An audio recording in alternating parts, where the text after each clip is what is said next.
right now, but it doesn't matter because we started this on Tuesday with the grand arrivals, and every single day we had press conferences, had workouts. Heck, even on Thursday was an ESPN show at the Hard Rock. And right now, I'm gonna take a chance to say thank you to everybody on the Golden Boy Media and Entertainment crew. Been working them bone dry. You can't squeeze anything out of them. Like the fighters when they're sucked up trying to make weight, and you're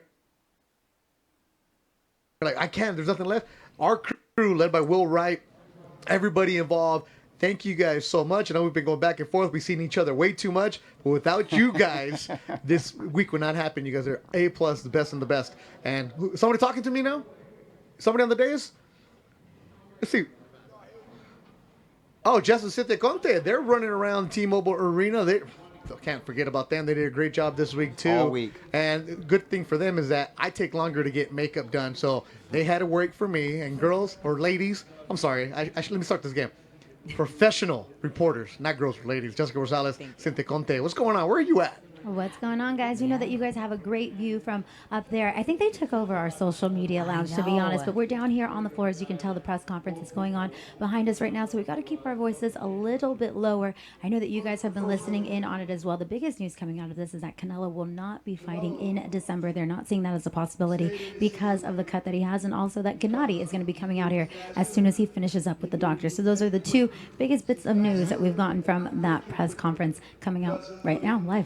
Yeah, I mean, right now, lady right behind us just already screamed out to Oscar. It was a good fight. Canelo won, and you know, I don't know. The media is a little somber because it was a toss-up. It was a draw. People said it was Gennady, it was Canelo, but Tom Loeffler just came out and thanked Canelo and the whole team. Everyone fought a good fight, but obviously Gennady's team thought that they won. That, of course, I can understand that. Yeah, at the end of the day, whenever it's going to be a close fight like that, each team is going to think that they won. I don't know if it's really somber down here, though, but I think everyone is just waiting for Canelo and for Gennady. I think that's really why that they have stuck around for this press conference. Not many other questions for the other fighters. It's not somber, it's just we'll see when those guys come out, though. We'll send it back to you guys. Cynthia, it's not somber. It's hangry. Everybody down there is hangry. We are hangry. Yes, right? Yeah. You gotta go I've get had one cookie. Well, And at least you had one my cookie. My cookies are upstairs, where you guys are Wait, sitting. you got cookies where? Wait, no, that's my stash. No. They're hangry. Go find a bucket. Get the bucket boys on it right there. Good job. We'll check down with them later on. Yeah, there you go. Hey, cook. Look at this. This is how we are being left. I told you we're bone dry right now. We got one cookie. Shout out to Knott's Berry Farm. Appreciate that. But Beth and Duran, Doug Fisher, thanks for watching on ringtv.com. If you guys want to get the social media aspect going on, there's somebody in the truck moving this around. I don't even want to touch it because I know if I touch it, I'm going to knock it down. That's why I don't want to do anything else. If you touch it, doesn't it blow up? Go ahead, Doug. See, okay.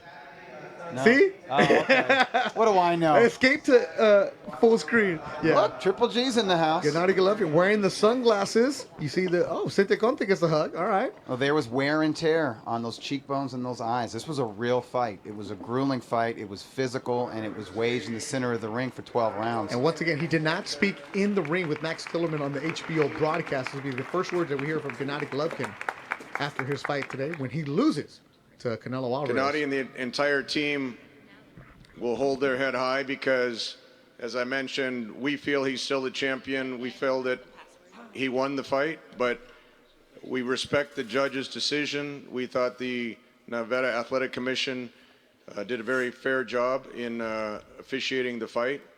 And so we got to give a lot of credit to Canelo. As Abel says, Canelo fought the fight that he promised the fans that he would fight. The first fight was a great fight. This fight was a more entertaining fight. Two of the best fighters in their division, two of the best fighters in the sport, fighting at such a high level. Both guys were cut in the fight. It was a lot of action in the rounds.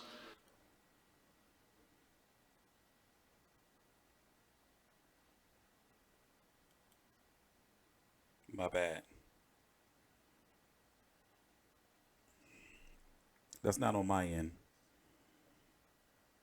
And like I said, nobody doesn't feel that Triple G is a champion right now. So with that, we can, Abel, you want to say a few words on your side, and then we can open it. And Gennady can say a few words, and we'll open it up for questions. I think, first of all, we have to congratulate Canelo. Two guys fought a great fight. They gave us all in the ring. Canelo is the champion today. He deserves it. He fought a great fight. Hopefully we can do this again. I think the judges had it, 2 points or 1 round apart. So it's obvious that these two guys can make for great fights. So hopefully they do it again.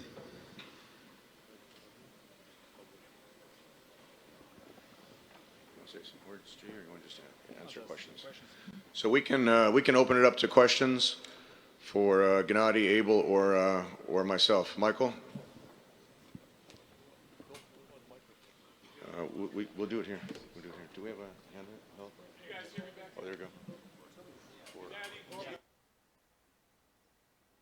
It's not working. We.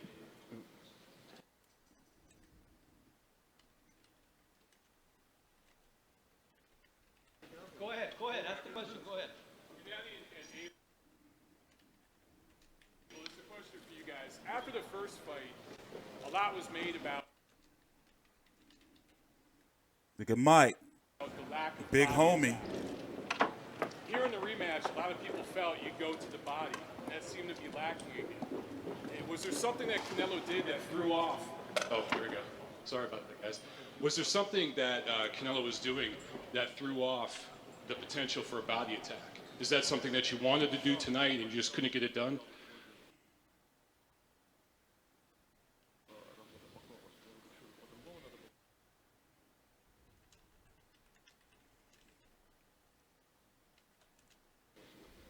We don't have a hand. G, you have to come up here. Давайте я буду на русском вам переводить. Да. Просто можно сегодня много чего говорить. Хотелось бы поздравить Канело в первую очередь, то, что он сегодня чемпион. Домой пошел. We can say a lot of things tonight, but first of all, I wanted to congratulate Canelo because he left this building as a champion. Да,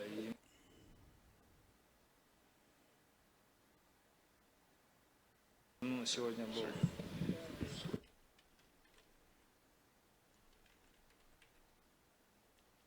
Jesus, they gotta fix the lag. Let me see if I can lower. Сегодня был хороший. They gotta fix the lag. Let me see if I can lower the quality, and we can go from there. Каждый делал свою работу. Просто сейчас можно Let's see. Let's go right here. говорить о разном. О разном, но я чувствую, что я чемпион. Также хотелось поздравить, что он сегодня чемпион. Сегодня была битва двух чемпионов. We can talk about a lot of things, but I want to congratulate Canelo. I want to congratulate Canelo.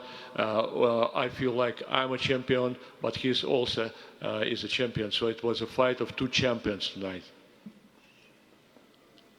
Question for Abel and Gennady. Canelo obviously fought a very different fight tonight. He stood in the middle of the ring. He traded more than he did in the first time. How surprised were you by that? And how did that change the way you managed this fight? Изменило вашу манеру боя, то, что вы делали в этом бою? Question for Abel? Question for you? Для обоих. Я чувствовал себя очень комфортно. То есть мы сегодня делали хорошую работу и контролировали и джебом, и все практически контролировали бой. То есть если он даже не убегал назад, это не говорит о том, что мы проиграли бой. Well, I think I felt very comfortable. I think we control the fight, all the jabs, and even though he was not running this time, it doesn't mean that he was controlling the fight. We were controlling the fight. No, you know what? I expected Canelo to come out and give us that type of fight.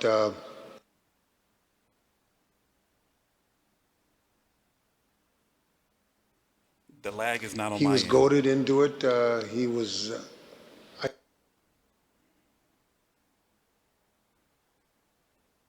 I said in many interviews that he had a chance to erase the issues that he had in May. I believe that he erased the issues that he had in May. What a great champion he is. He's the champion today. But that's the kind of fight that I expected. That's the kind of fight that the fans expected. And when I talked to Gennady all along this training camp, I explained to him that I thought that Canelo was going to stand and trade with him. So in the fight, I was trying to make Gennady have it, make it a fight instead of allowing Canelo to rest. I wanted him to fight more, but the fight was close enough that one round difference. It could have gone either way. I think the last round was the round that made the difference. Gennady, Kazakhstan newspaper, Dialogue Jedesu, not for the journalists, not for the fans, not for the business, but answer this for yourself. Do you think you have will, strength, desire to prove, to do anything to prove that you are still champion, and what you're going to do with that? You don't understand that motherfucking question.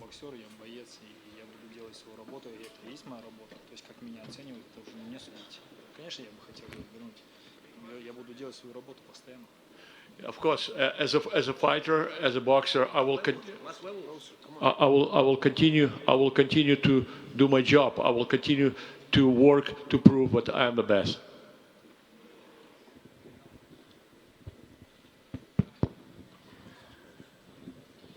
Hey, Gennady, Ryan O'Hara, FightNights.com. If the third fight does not come to fruition with you and Canelo, what is your plan going forward? It's a great question.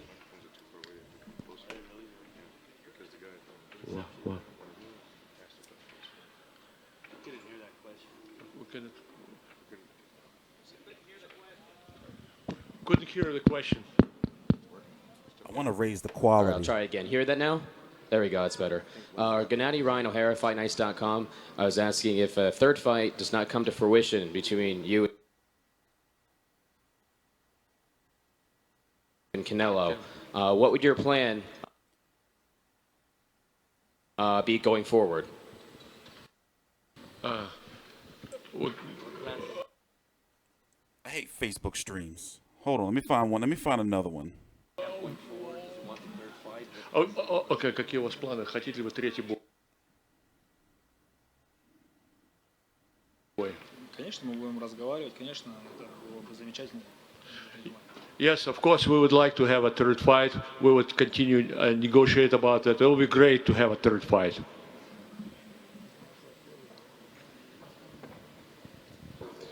Dante with Dante's Boxing Nation. Golovkin, did he ever hurt you in the fight? Do you feel you ever hurt him, and how many times? Вы вообще получили какие-то повреждения вообще? Насколько серьезно? Нет, никаких повреждений нету. Я чувствую себя хорошо. И свежо. Нет. Небольшая осечка вот маленькая. Когда мы стукнем с головой. Well, actually, I feel fine. I feel great. I have a very small cut when we butt each other our heads, but otherwise, I wasn't hurt. I feel fine.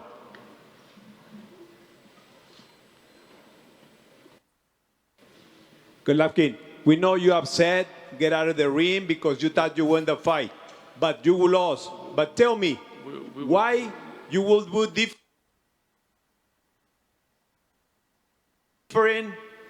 if in case to win the fight? What do you think you will be different, do different to win? Чтобы вам не дали победу. Если бы будет третий бой, что изменится? Как он будет по-другому выглядеть третий бой? Имейте в виду, ну как бы скажите, что я как бы от меня. They killing me with this shit. Это много не решает, довольны и недовольны. Я делаю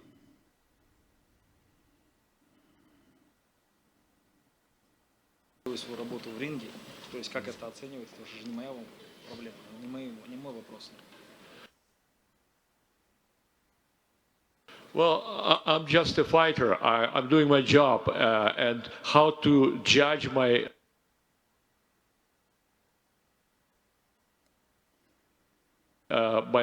performance, my work is not my job. You know, I'm as a fighter, I'm just doing my job inside the ring.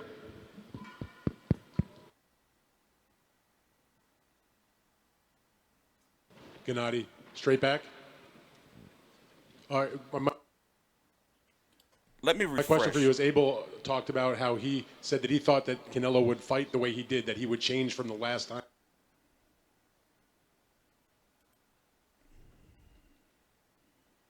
Let me refresh this shit. Give me 1 minute. This shit don't... He would come forward more rather than counter the way he did so much in the first fight. Because they on some dumb shit. Let's get this out of here.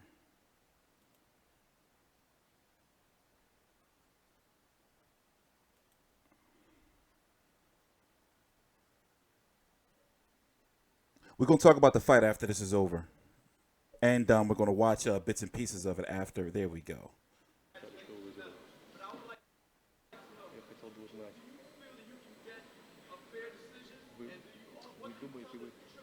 I fixed it.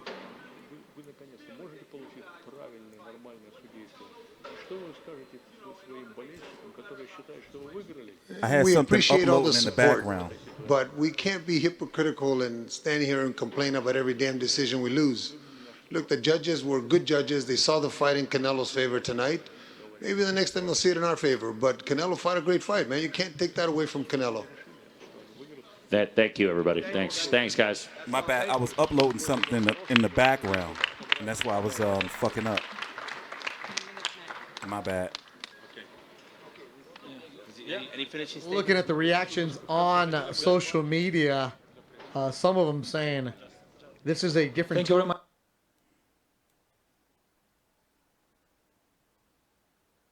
Thank you very much for everything. It is great fight, seriously. But here we go. Do it again. Congrats, Canelo. Look at the reaction on my social media. Today a lot of them he's saying, champion. I come back, guys. I come back. Look, Gennady, you've been. My bad for the technical difficulties. It's been a crazy couple days, but I'm waiting for Canelo to come out. He's getting stitched up. So, you know, we got a lot to talk about. I got highlights for you. Obviously, we're going to go over a little bit more of the post-fight press conference. I had Canelo winning. I got a chance to watch a part of the fight up until round 8 before the post-fight press conference started. Meaning watch it again after I watched it live. Because, you know, when you watch it live, that's one of those fights you got to go back and you got to watch again because, you know, it takes study. And depending on what your judging criteria is for fights, you may see it different ways. For example, some judges go for effective aggression. Some judges look at, you know, the jab. You know, some judges will look at, okay, for example, Dave Moretti, who scored at 115, 113 in the first fight, also judged this fight and scored it the opposite way for Canelo, correct? Why? Because Canelo was coming forward this fight. Canelo wasn't on the back foot. Canelo made the proper adjustments that he needed to make that from the mistakes of the first fight. He didn't make those same mistakes. Canelo is a very intelligent fighter with a high ring IQ, and also, face the motherfucking facts, Golovkin wasn't getting Golovkin won a 12th round to me.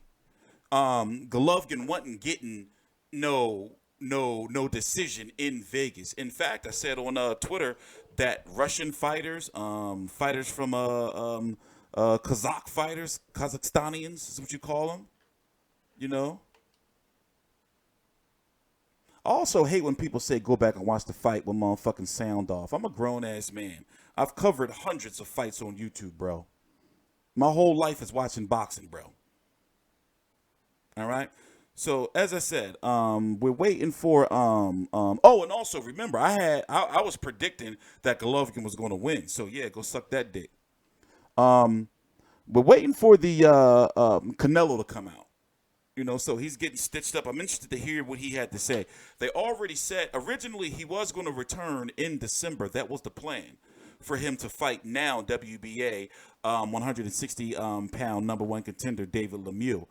But now, since he's got the stitches, he's not returning in December. So you can rest assured that it's going to be Canelo versus Lemieux on HBO. It may not be HBO pay-per-view because his contract is up. It may be ESPN or something. But rest assured, we're going to see Canelo versus David Lemieux next, and it's looking like it's going to be Cinco de Mayo next year. Did he come out yet? Is he coming out? See a bunch of different recording artists over there. Oh man, hold on. I got we want to go listen to some, and we want to go listen to and look at some stuff over on ESPN, but we can't go away from the press conference because you should hear what Teddy Atlas and Stephen A. Smith had to say about their thoughts on the fight. And in my opinion, and even Roy Jones, like, it's one of those fights where you can't be mad if somebody didn't agree with you. For example, if you think Canelo won, right, like myself, I'm not going to disagree with you if you think that Golovkin won, and vice versa. Because depending, understand that boxing judges be dickheads sometimes. I'm not saying these judges were dickheads, but Adelaide Bird, no disrespect, was a dickhead. You see what I'm saying? So the controversy wasn't that she scored for Canelo, but that she scored it 118, 110. It's like, where the fuck did you get that from? Also understand there's judges that may look at, right? Okay, let's say, for example, you got 3 judges in a room. They're motherfucking drinking wine, eating cheese. They're at some motherfucking convention and shit. They're talking about their, how they judge fights. So fucking Judge Bill tells Judge Joe, hey, man, I don't like that motherfucking jabbing shit, man. I like when a motherfucker go out there and go get it. I like seeing that motherfucking sweat fly. You may have Judge Joe say to Judge Bill, nah, man, I like that sweet sciencey shit. You see that shit Canelo throwing? That shit was hitting him all on the arms. They wasn't really clean punches. Yeah, he was coming forward, but that shit, he wasn't fooling me. And then you got this other motherfucking judge. We're going to call him Vince. Vince probably had a bad night. Probably was, at the slots. He probably covered some motherfucking fight in motherfucking bumblefuck Minnesota some fucking where. So he's in Vegas for the week. And he's been out all night because they're not sequestered, meaning they can do whatever the hell they want. He probably didn't sleep or whatever. He come to the fight, judge whatever the fuck he want. Maybe somebody took a check. I'm not saying this is the case, but what I'm saying is judging in boxing is weird as shit. Who is this big titty chick? What's she talking about? But Gennady, I saw that in between the rounds. I saw that they bright during the shit. fights when he was. Why are they so bright? I gotta turn the fucking motherfucker. It's too late for that. My God. Anyway, we're waiting for Canelo to come out. We're gonna talk about what's next. Right? So what's on your mind? What do you guys want to talk about? This is my second live stream in 3 months since I had some nut ass shit go down. So I guess I should talk about it a little bit since there's all you people here. No, I'm not going to talk about it. I'll just let, this should speak, this should speak for itself. So we're just going to leave that at that. Oh, is he coming out? Bring out Canelo. I want to hear what he has to say. Do y'all think Canelo is going to turn into like a super diva now? I mean, this is the biggest win of his career. A legit 160-pounder. Here's the cards. My legs are working tonight. You have Dave Moretti had it 115, 113, Canelo. Glenn Feldman had 114 tie. And the third judge, Steve Weisfeld, had it Canelo 115, 113. And he scored round 12 for Alvarez, which is why this was a majority decision for Canelo and not a majority draw. That 1 round different in this fight would have been a draw. Crazy, right? 1 round. These guys work many months to get to this level, many years from the amateur days to fight as a pay-per-view superstar. And it's simply come down to 1 round on a judge's scorecard. And that makes you wonder, as they were talking about, Canelo had a different approach today. He wasn't on any kind of ropes. In the first fight that we also called, you saw Canelo working off the ropes trying to counter. And he did well defensively off the ropes, but not offensively. And offense wins rounds, and winning rounds wins fights. And Oscar De La Hoya is at the dais. I mean, is Canelo Alvarez coming out? We're going to go down there and check with him and see what El Golden Boy has to say. Oh, he's just saying, ojalá soon. Bernard Hopkins got rid of that bow tie. Stephon Feldman. Gabe Rivas looking dapper, the UCLA alum. You know who's looking dapper? Doug Fisher. Belton Duran. No. Everybody. Doug's looking tired. But at least you're not looking haggard. Are you Never still haggard. okay? Dougie's mailbag that he does Fridays and Mondays. Are you doing a mailbag for Monday? Yes, I have to. It's gonna be like 7,000 words probably. Cause all right, I'm gonna lay back with this one. I Doug. want to sleep. I want to sleep all day Sunday, but no rest for the weary. If they want to email you good questions, where at? No, email me ignorant questions. Too. I don't care. After this week, you don't want the ignorant ones. Yeah, well, go to the junk mail. You know what? Just keep it short, people. I'm long-winded. Beto knows that. Beto has to cut me off I love sometimes. working with Doug. All he does is this. I'm like, okay, I lay out. I'm Okay, the play by that's fine. play, but right now, Doug. Yeah, exactly. Phil, right? Bro. Phil. I'm long-winded when I'm writing. Yes. It's better if your question is direct and concise, and save all the other stuff. Save the fight for 2 weeks from now, until next week. But the email is Dougie@boxing. Wait, so I'm loopy, man. You know what? Dougie@boxingmailbag.com. And you'll see it Friday and Monday. Be nice. Jessica Rosales has never emailed Doug because she can actually text him. She's got his number. Dougie so Dougie, as called by Jessica Rosales. Where you at, Jess? Yeah, I'm a bit more tech savvy. I use text all the 'Cause time you're with young? lots of emojis. But we got Bernard Hopkins here with us tonight. And of course, Bernard, how'd you see the fight tonight? What'd you think? Well, first of all, I'd like to commend both guys, but Canelo really showed his skills on the things he talked about leading up to the fight. He fought when he needed to fight. He boxed without running, and I didn't think he ran the first fight, but I seen the technical round by round. Never got caught up in Triple G's passion to come forward. Never got mentally beat down by Triple G. And that was mainly, to me, the factor of this victory. And I hear that your voice is a little hoarse. Is that from yelling during the fight? That's from yelling. Like, I ain't wake up like this, but I'll tell you, I'm going to bed like this, and I'm happy. So how does it feel that you are still the record holder? And you know what? It feels great, but it really feels even better being involved on both sides of it.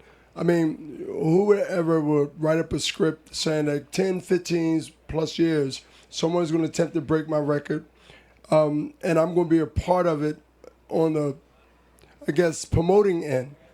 And I can say my professional fighter did me a favor, so I owe Canelo a dinner. I owe him a dinner, and I owe him maybe a snack of some fruit salad with no kind of sauce. All right, well, Canelo is here walking right behind us, so we're going to toss it up to you guys as we get ready for him to hit the podium. Thank you.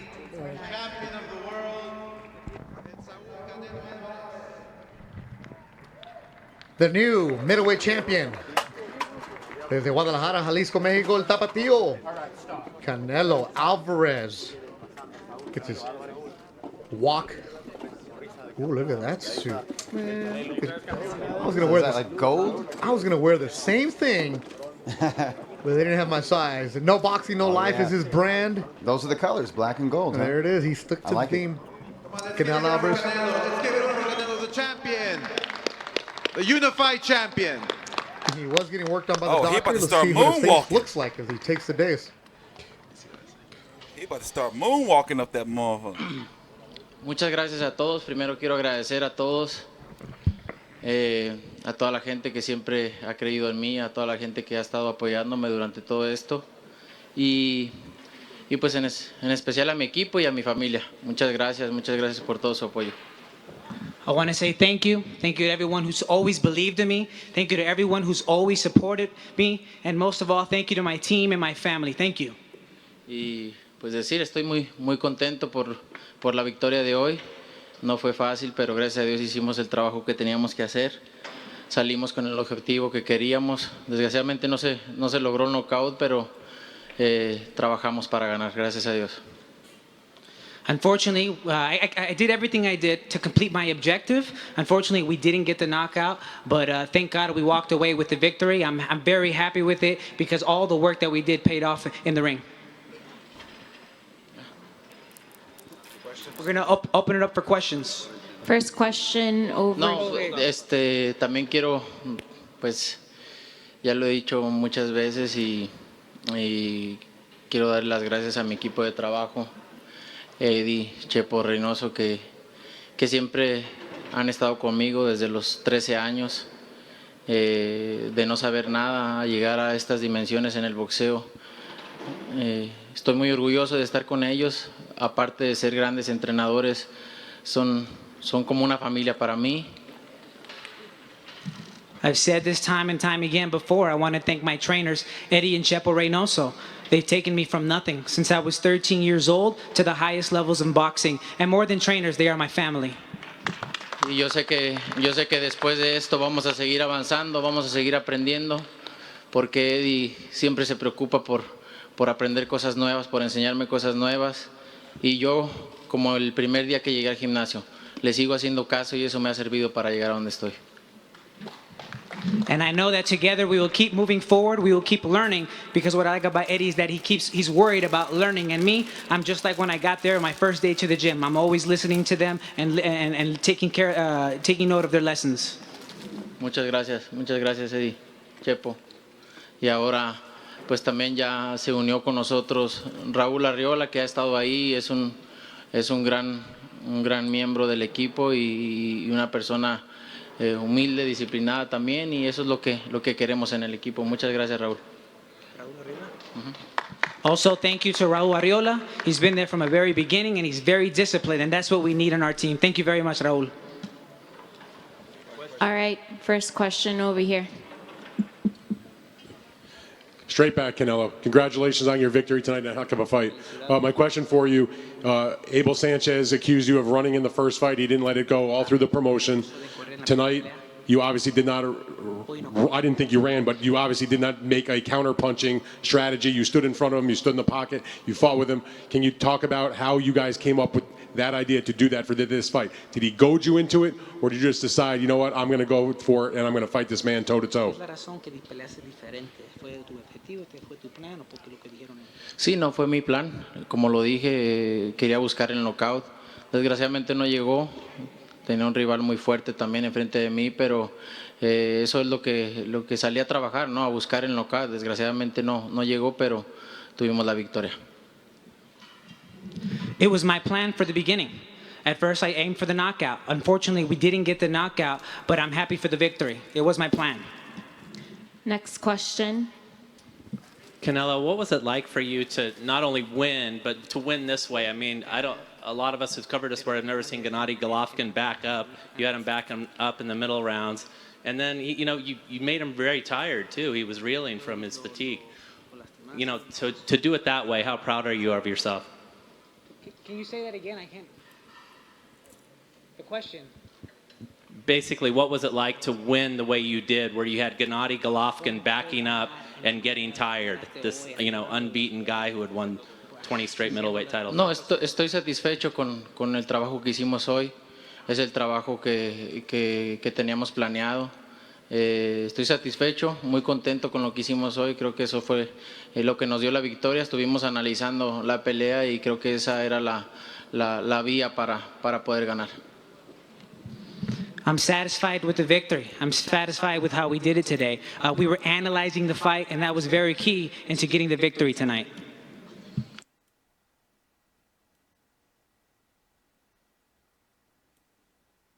Did I fuck something up? Did I fuck something up? Canelo, can you just tell us, among all the victories that you've had in your career, how much this one means to you? No, es muy importante para mí esta victoria, para mi carrera, para mi país. Es muy importante, estoy muy contento por eso, porque esto le va a dar mucho orgullo a mi país, ¿no? Y a mi historia en el boxeo también es algo increíble, así que estamos muy contentos. Next question. This is very important. This is a very important victory for me. This is a very important victory for my country. And I know that this victory will give a lot of pride to my country. So I'm very happy. Next question over here. Saúl. Saúl, buenas noches. Dentro de las cosas que no le reconocen a los Reynoso es lo que hicieron con el Chololo Larios, que dejó por ahí el récord de 10 defensas para un jalisciense. Precisamente para tu legado con I'm right here. I'm eating some. Lo viendo que se ve ahorita la división de los medios, te ves quedándote aquí este tiempo y buscando de entrada ese récord. No se escuchó bien tu pregunta. Te decía que dentro de lo que no le reconocen a los Reynosos el gran trabajo con el Chololo Larios, a quien tú lo viste. Él todavía mantiene el récord de 10 defensas para un peleador jalisciense. ¿Te ves quedándote el suficiente tiempo en la división de los medios ahora que hay tan buenos peleadores como para intentar ir por esa marca? Y más ahora que empezaste directamente como querías con el número 1. Aquí. Lo único que sí te puedo asegurar es que no pienso en la derrota y no quiero perder. The question was that there is a record for the most title defenses by someone from Jalisco, Mexico. Do you think you'll be able to achieve that or go farther? He says, look, the only thing in my mind right now is the victory. That's all I can tell you.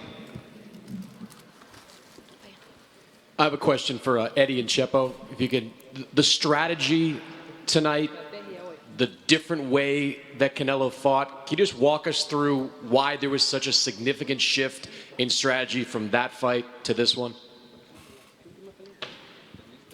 Sí, buenas noches. Sí, estuvimos estudiando mucho la pelea y cuando tienes un boxeador que sabe hacer bastantes cosas, pues es fácil cambiar las estrategias. Look, we were studying the fight a lot. And when you have a fighter who knows how to do a lot of things, there's a lot you can do and a lot you can change in the strategy for the fight. Estuvimos trabajando en el gimnasio que a Golovkin se le gana echándolo para atrás.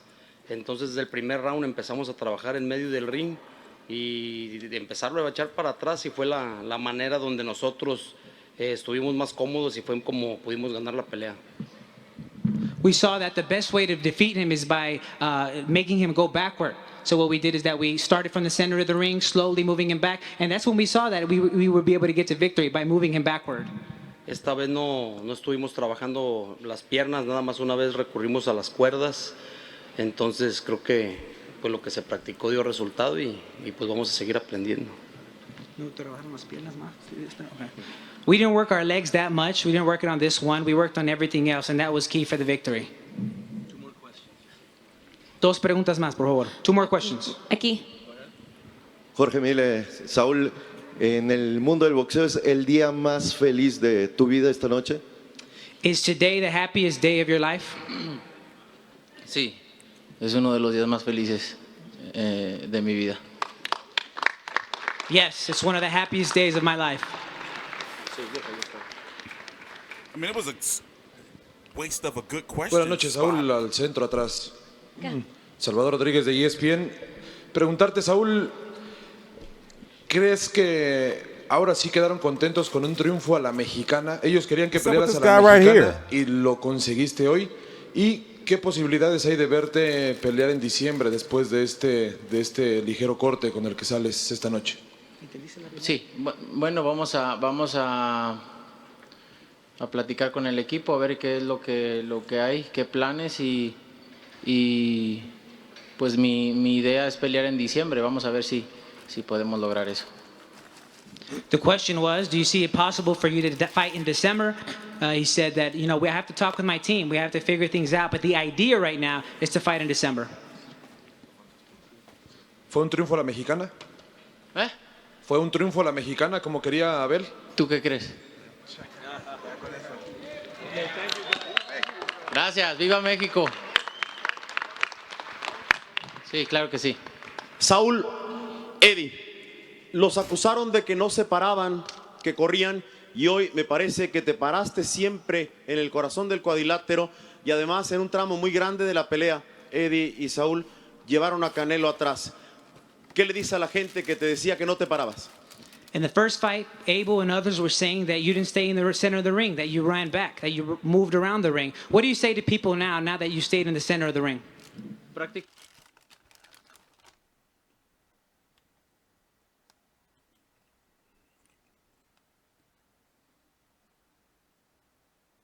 Prácticamente fui yo el que fui hacia el frente toda la pelea, ¿no? Y Y como lo dije y lo he dicho siempre en cada entrevista que me preguntan, puedo hacer muchas cosas arriba del cuadrilátero, puedo cambiar estrategias, puedo pelear de forma diferente y esta noche lo demostré y eso me enorgullece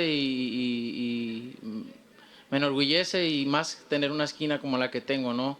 El trabajo que hizo con mi cortada creo que nunca lo he visto en ninguna otra esquina. It was I who pushed him back. It was I who was the most aggressive. And more than anything, I'm also proud of the team that I have. They work the cut very well. Who else could have a team like that?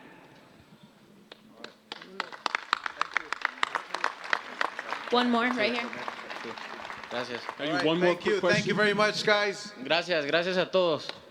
Thank you, gracias. Thank you very much. Good night. You guys just want to see yourselves talk on TV, that's all. Yep. And fight week is done. Canelo Alvarez, Gennady Golovkin spoke with the media in multiple language. We heard some French for David Lemieux. We heard some Russian for Gennady Golovkin. We heard some Espanol for Canelo Alvarez, right? That's who fought today, right? That's the redhead, right? The red light has come on, so we're on screen right now. He's the Mexican, and he fought Mexican style. And guess what? Mexican style better for him against Golovkin than Mayweather style. The way he came out this fight. Oscar De La Hoya, you heard him talking about Canelo Alvarez possibly out in December because of the cuts over his left eyebrow. Canelo saying, hey, I'll talk to the team. Maybe we will come back. So maybe the cut isn't as bad as he thinks. But then again, the fighters will always tell you, I'm ready to go right now. It's a bad cut. I don't think he's coming back in December. You really don't know? Cinco de Mayo, 2019. That's when we'll see Canelo Alvarez again. And it could be Canelo Alvarez against Gennady Golovkin 3. His number 2 is in the books, and now he's walking around. We see some bumps on his face, cut on the left eyebrow. Gennady Golovkin came out to the press conference with his shades on. Yeah, he was bruised up all around his eyes. He also had a bandage, I think, over his left eye, or over his right eye. Canelo's got the stitches over his left eye. And interesting that Gennady Golovkin did not speak at all in English.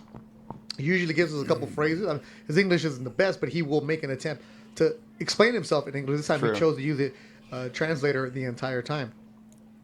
Canelo Alvarez will go back to Guadalajara, much deserved rest, as the new WBC, the Ring Magazine champion, the middleweight champion at 160 pounds. So we'll see what the future lies for him.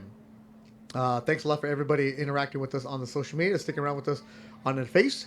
Don Jose Vitela preguntando if we're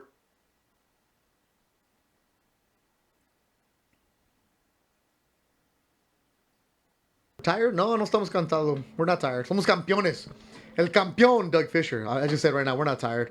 I said, you're a champ. You're the champ. Nah. You know why, Doug? Nobody did as much as you did in terms of broadcasting this week. As broadcasting? Yeah. I agree with Nobody. that. Nobody's been live on T-Street's been here. Air as much as you have. But as far as oh man, those are people doing work over there, man. Oh yeah. That's Canelo Alvarez. See, Jaime Munguia, who's yelling, move, muévete. She's the PR for Golden Boy. She's had a lot of requests on her side. Canelo has. Let's talk. Y'all want to listen to Max Kellerman? Y'all want to listen to the HBO stuff?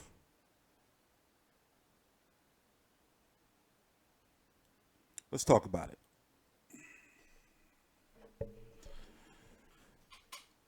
Where do we start? Highlights? We can go highlights. I'm sticking to my guns. Canelo won the fight. He won it by the skin of his nutsack. I'm talking about he won that fight by the skin of his nuts, in my opinion. And according to the cards, too. He won basically by 1 point. It's crazy. A third fight, though. Let's see what this fight does financially. For example, the first fight did 1.3 million pay-per-view buys at $74.99 a pop at high definition. The rematch is $84.99.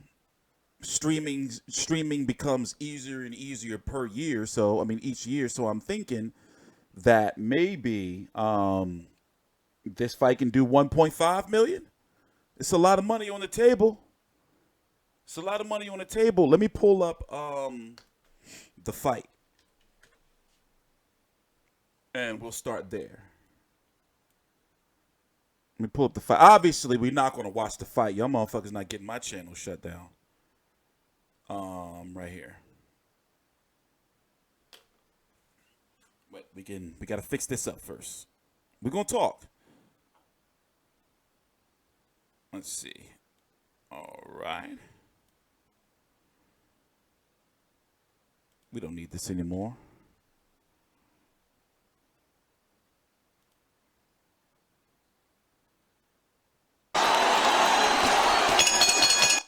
Hold on. You know what we're going to do? Whether you like it or not, guys, we've been live for 45 minutes. We're going to be live for another hour and 15 minutes. We got to listen to the post-fight press conference. No, not the post-fight press conference, the post-fight interview from the fight. We got to go over the scorecards. We got to watch the highlights. We got to talk about what's next for Golovkin. We got to talk about, obviously, what's going to be going on with Canelo. So what we're going to do is we're going to take a about 5-minute intermission. About a 5-minute intermission. And then we're going to jump right real deep into things. Like deep into the yams. Dig me?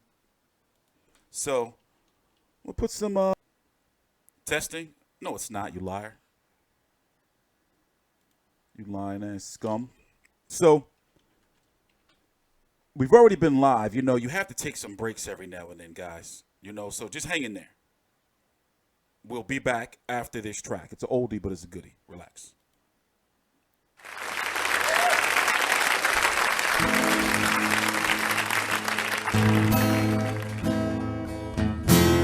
I was the third brother of 5, doing whatever I had to do to survive.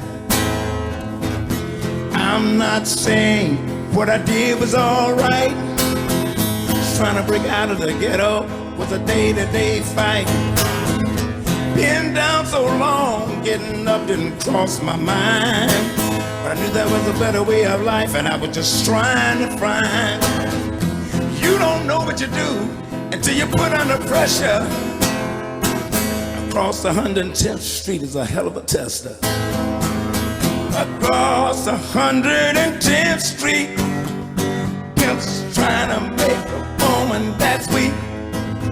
Oh, across 110th Street, pushers won't let the junkie go free. Oh, across 110th Street, pushers won't let the junkie go free. Oh, across 110th Street, you can find it all in the street.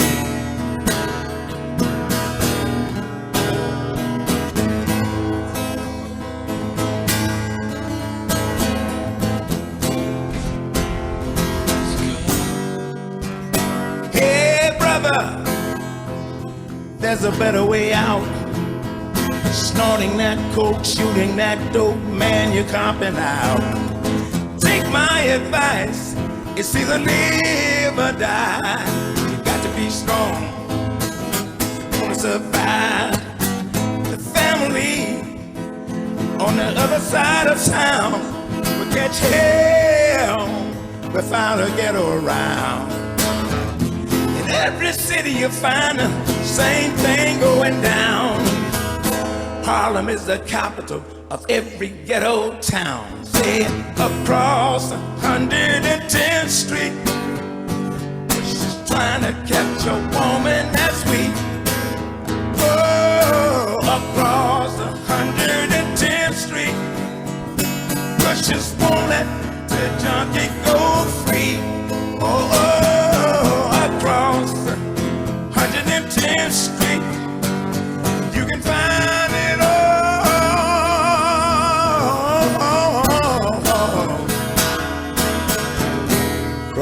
110th Street.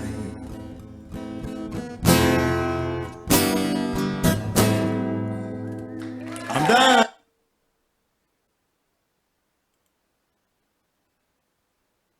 These judges are ridiculous. They give it to anyone who's coming forward. Yeah, if you went forward, they might give it to you. Well, with you, they might make an exception.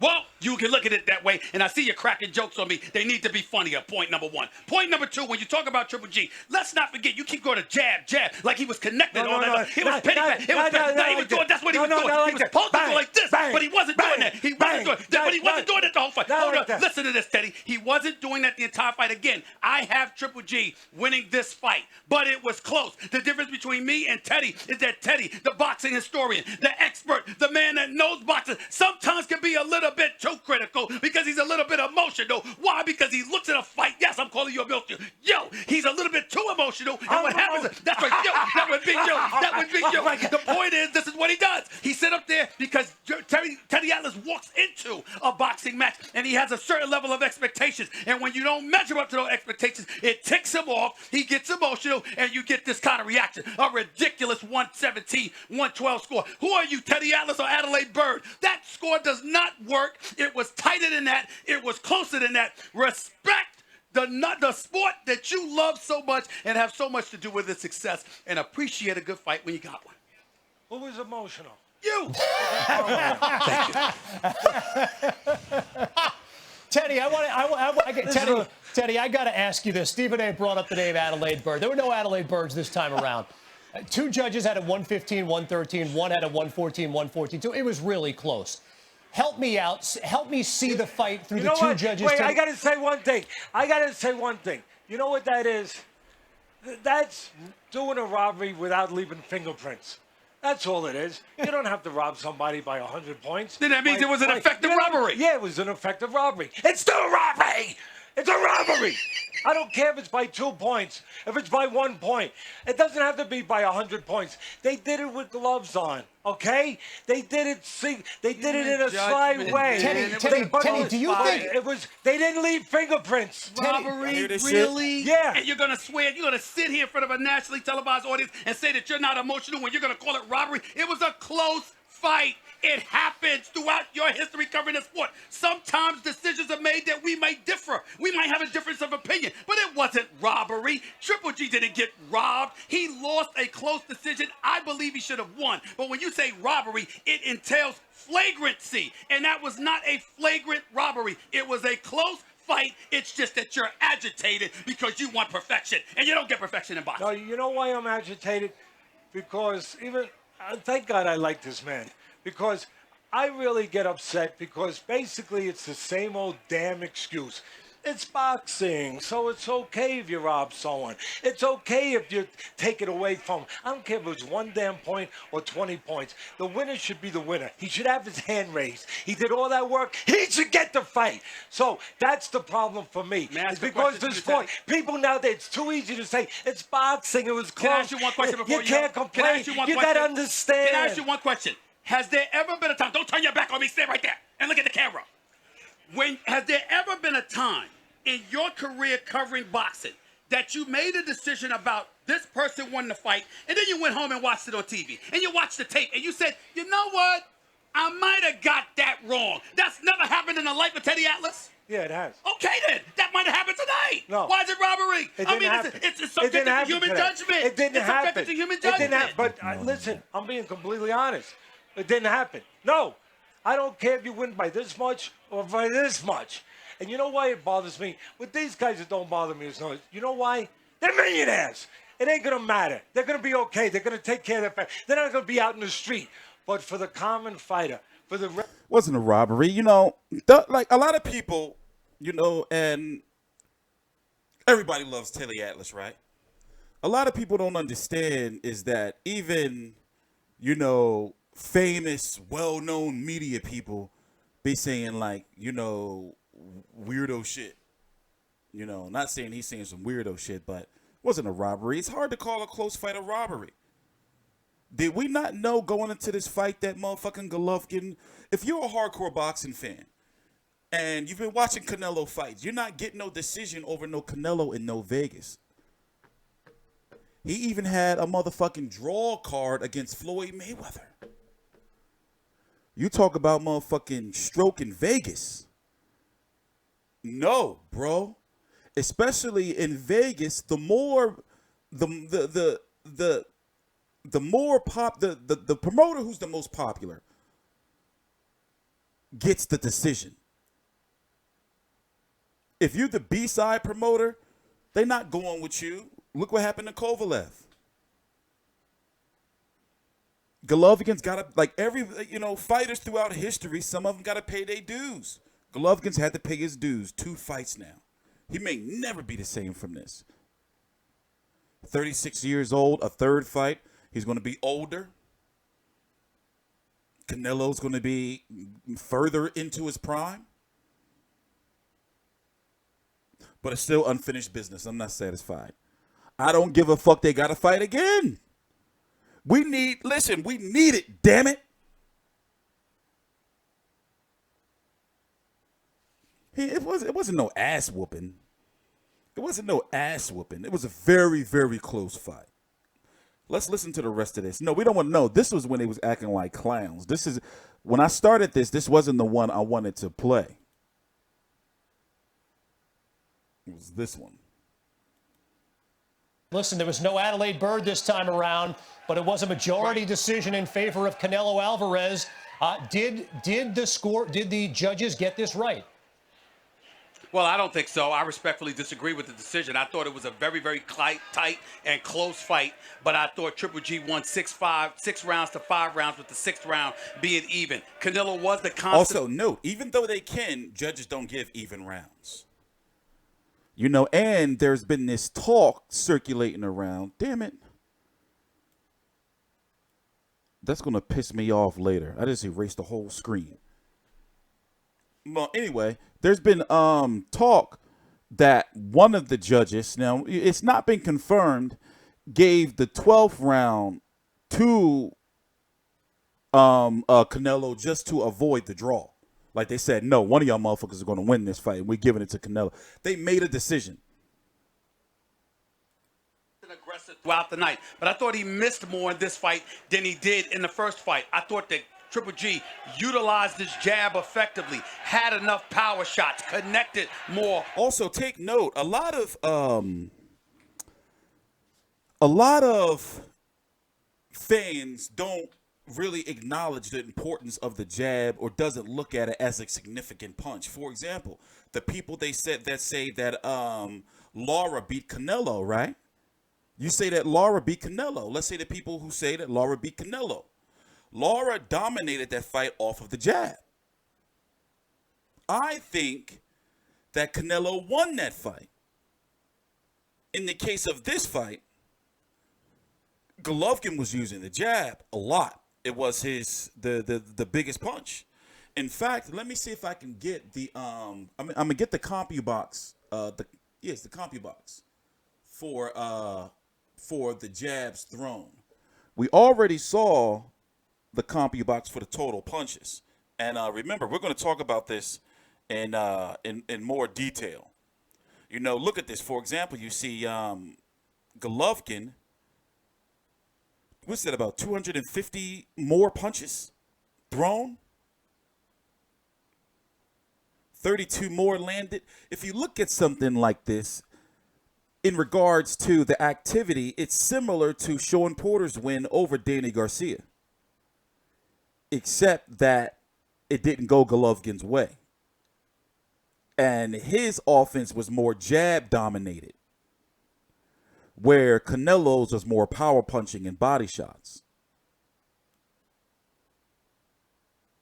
So remember what we talked about earlier, judges, look at these things all differently. Some judges, don't look at jabs. Other judges like jabs. They'll say, hey, like this guy has a beautiful jab. He's dominating with it. I'm going to score for him. And then you'll have some judges that be like, man, jabs don't mean shit. He's just trying to use that shit to be evasive. Let's get this out of here for now. Golovkin did have that spot where he had it was the biggest spot of the fight. Can somebody tell me what round that is so we can go look at that highlight? What round was that when Golovkin hit Canelo with that overhand right and Canelo started backing up to the ropes? Hey, somebody ban that guy forever. Don't just put him on timeout. Ban his ass. Shoot him in the face. What round was that? Round 10? Let's get through this first. Do this ESPN stuff first. Because it's like this, right? I see it now. The fight is trending because people are saying that, well, Golovkin won and he got robbed again. But also, you have real hardcore fans and boxers and media, saying, listen, Golovkin told Canelo, don't run, come and fight. Canelo didn't run, came to fight, was walking him down. Golovkin didn't do shit. Meaning he didn't do shit to say, oh, shit, you came to fight? All right, motherfucking Mexican style. He motherfucking started jabbing.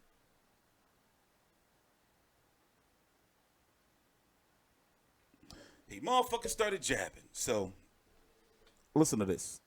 Be right back. From a volume perspective, and I thought that's why. Now tell me if you agree. Now sometimes Stephen A be on some shit too, but he's way better than Skip Bayless.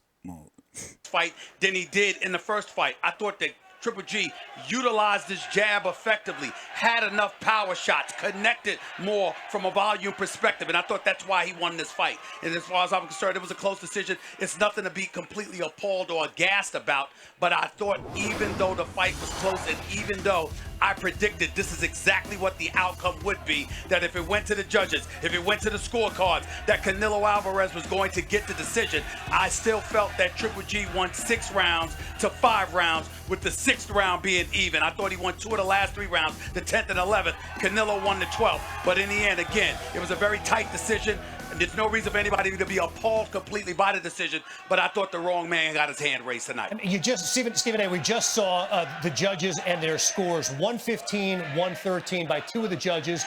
The third judge had it 114, 114, as our Dan Rayfield did. See it through the eyes, Stephen A., if you could, of the judges who saw it in favor of Canelo. I thought he was much more aggressive. He came forward much more in this second fight, way more than the first fight. What did you see? Absolutely.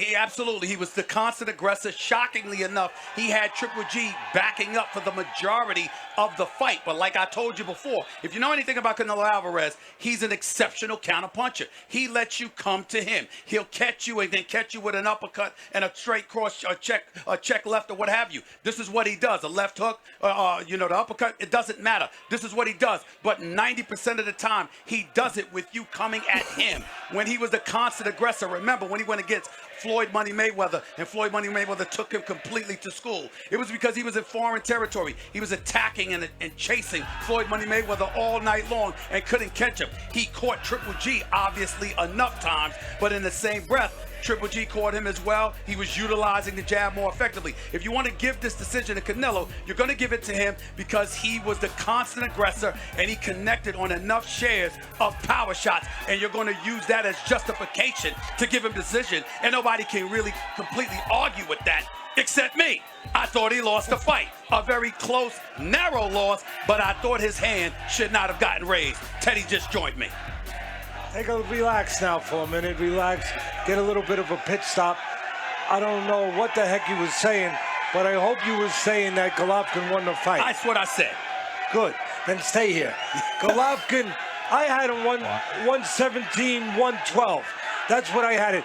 There's 2 ways to fight as the bigger guy. The naturally bigger guy, you're a little bigger than me, but only in height. The naturally bigger guy, obviously Golovkin.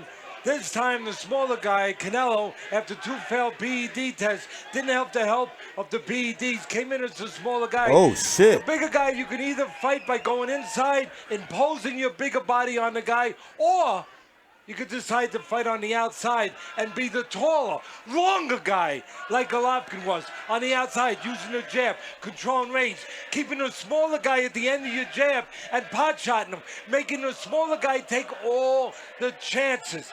And that's exactly what Golovkin did tonight. He fought like the bigger guy, but in a good way. Not by imposing his bulk, not by imposing his power, his size that way, but his length, his height, and his jab.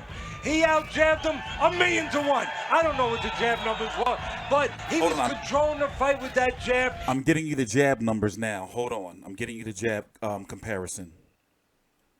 He found a home with the uppercut. The one thing for the smaller guy that he did, he went to the body. He went to the body on the bigger guy a little bit. You're feeling it. That's right. Watch yourself. He went to the body on the bigger guy more than the bigger guy tried to impose his bigger body on the smaller body of Canelo. At the end of the day, again, two ways to fight big. On the outside, tall, or going inside. Golovkin fought big on the outside, tall, long, used his jab. Hey, he won that fight, okay? He won. Follow the money. I don't give a damn what you say, that it was close. It was that.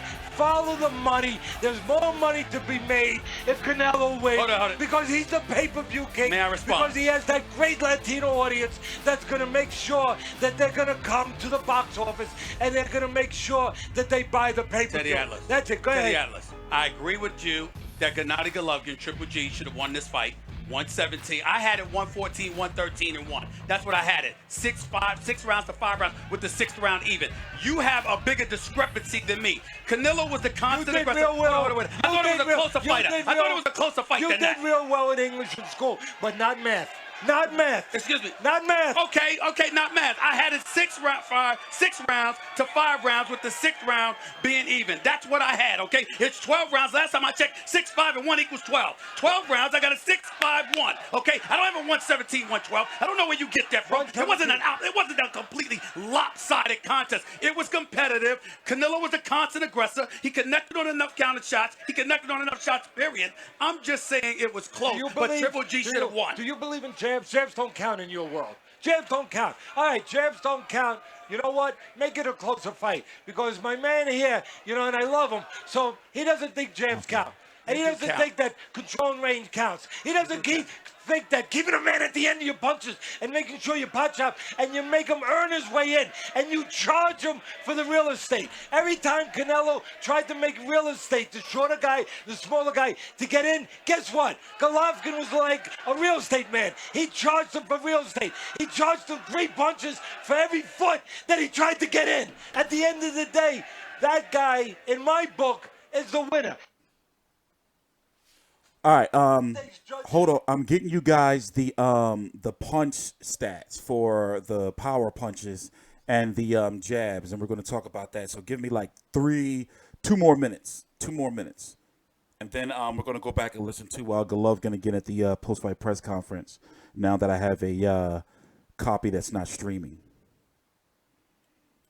Of ridiculous. They give it to anyone who's coming forward. Yeah, if you went forward, they might give it to you. Well, with you, they might make an exception.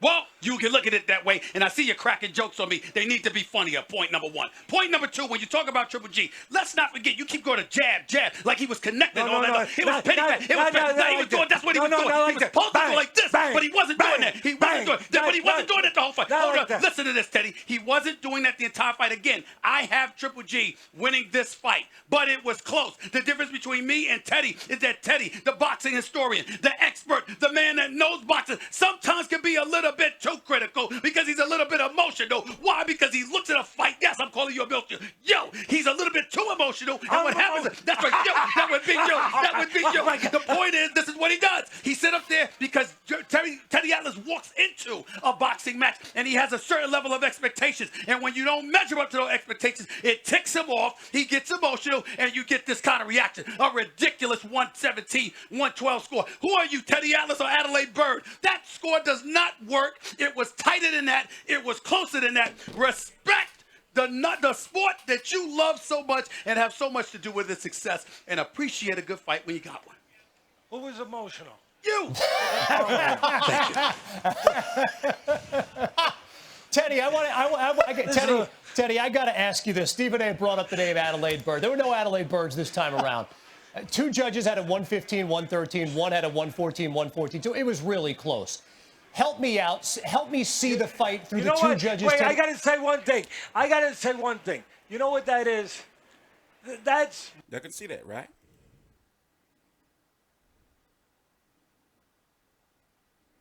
Jab. Yeah, y'all can see that, right? Yeah, y'all good. Doing a robbery without leaving fingerprints. That's all it is. You don't have to rob somebody by 100 points. Then that means it was an effective robbery. Yeah, it was an effective robbery. It's still a robbery. Why you want to look in their faces? Hey, it's a robbery. I don't care if it's by 2 points, if it's by 1 point. It doesn't have to be by 100 points. They did it with gloves on, okay? They did it.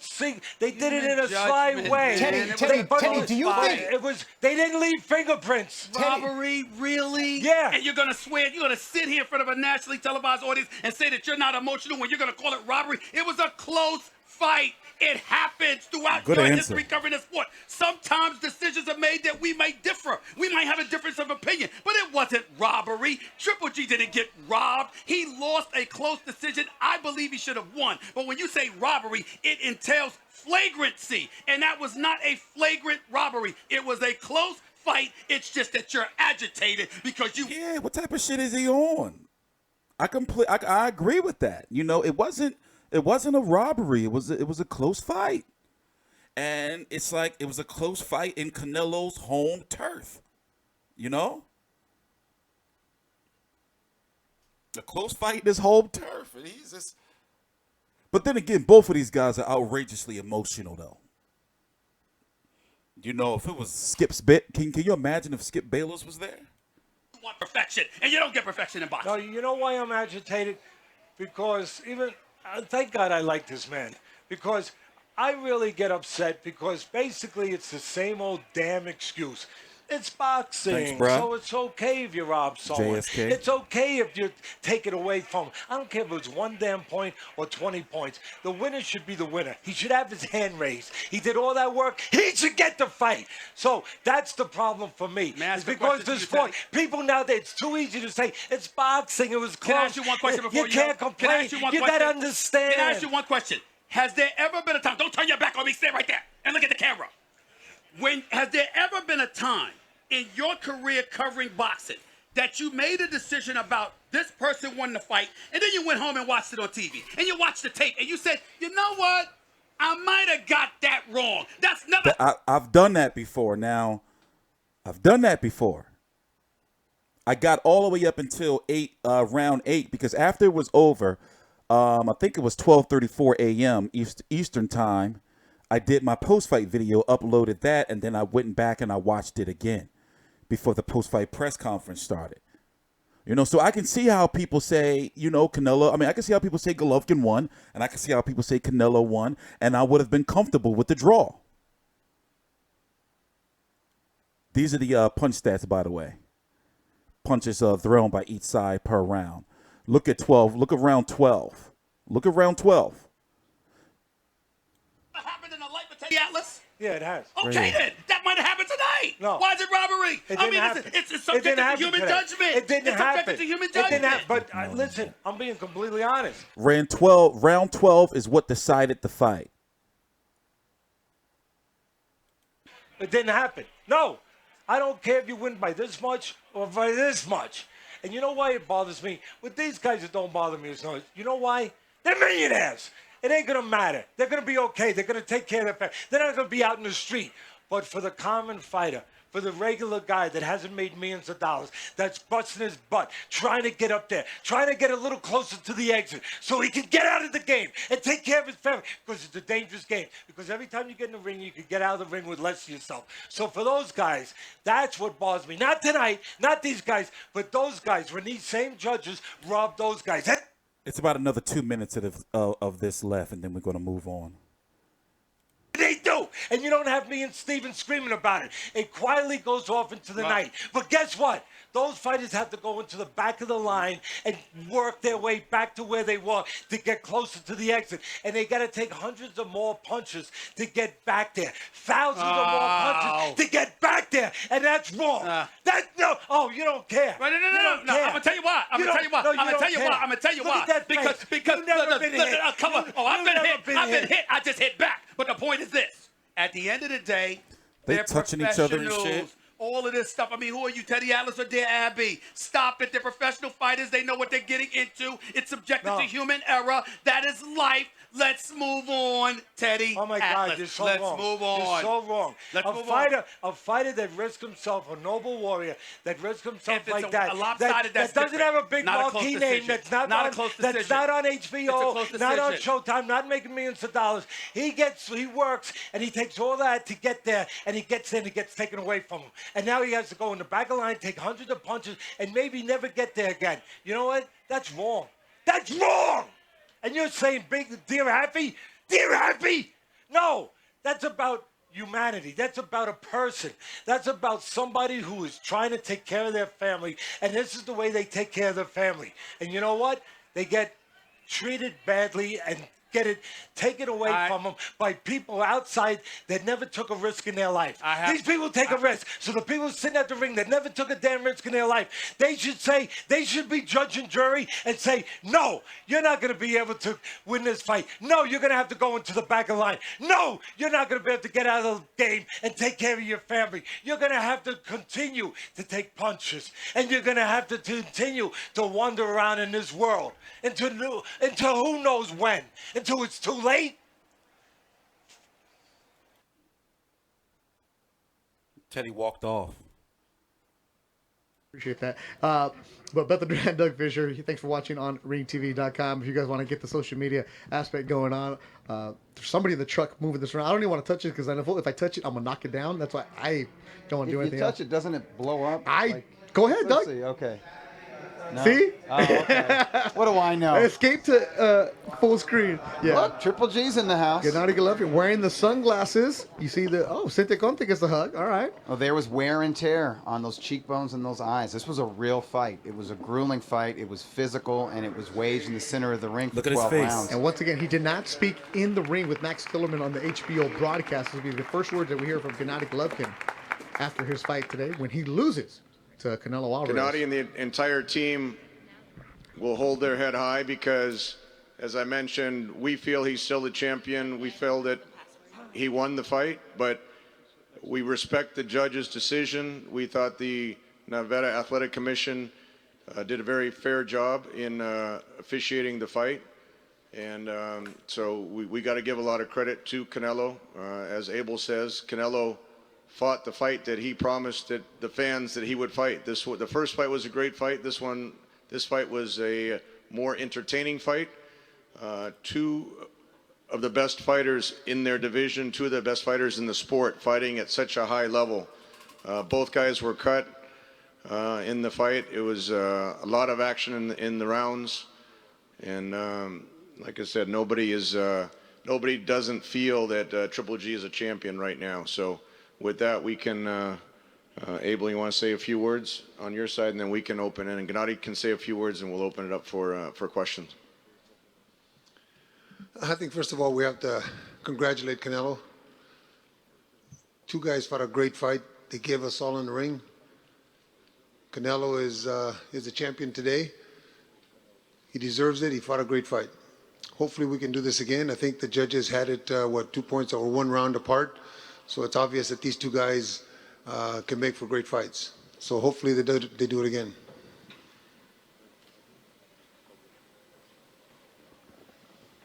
Say some words to you, or you want to just answer questions? So we can open it up to questions for Gennady, Abel, or myself. Michael? We'll do it here. We'll do it here. Do we have a hand? No? Oh, there we go. It's not working. It's not working. Go ahead. Ask the question. Go ahead. Gennady and Abel, it's a question for you guys. Mike Montero. A lot was made about the lack of body attack. here in the rematch, a lot of people felt you'd go to the body. That seemed to be lacking again. And was there something that Canelo did that threw off? Oh, here we go. Sorry about that, guys. Was there something that Canelo was doing that threw off the potential for a body attack? Is that something that you wanted to do tonight and you just couldn't get it done? We don't have a hand up. G, you have to come up here. Давайте я буду на русском вам говорить. Да. Просто можно сегодня много чего говорить. Хотелось бы поздравить Канело в первую очередь, то, что он сегодня чемпион. Домой пошел. We can say a lot of things tonight, but first of all, I wanted to congratulate Canelo because he left this building as a champion. Да, и сегодня был хороший бой для нас обоих, и каждый делал свою работу. Просто сейчас можно говорить о разном, но я чувствую, что я чемпион. Также хотелось поздравить, что он сегодня чемпион. Сегодня была битва двух чемпионов. We can talk about a lot of things, but I want to congratulate Canelo. I want to congratulate Canelo. I feel like I'm a champion, but he's also is a champion. So it was a fight of two champions tonight. Question for Abel and Gennady. Canelo obviously fought a very different fight tonight. He stood in the middle of the ring. He traded more than he did in the first time. How surprised were you by that? And how did that change the way you managed this fight? I'm sorry to stop it right there. What we're doing now is, since we were lagging earlier with the stream, we're listening to Golovkin, and then we're going to listen to Canelo again because it was fucking up. And then we're going to watch some highlights. We've been now live for an hour and 25 minutes. We're going to be live for another 35 minutes. So, we got a lot of shit to talk about in that little bit of time. Also, make sure you subscribe. We're going to be doing this after every major fight. The next major fight we're doing this for next week is Joshua versus Povetkin. And then the week after that, Groves versus Eubank, the final for the World Boxing Super Series. Then after that, October the 6th, The Zone, Jesse Vargas versus Tomas Delorme, Big Baby Miller's on that card. October the 13th, Top Rank on ESPN. Terrence Crawford versus Jose Benavidez. So it's a lot going on. And then, of course I can keep going through the dates, but you get me. Question for Abel? Question for you?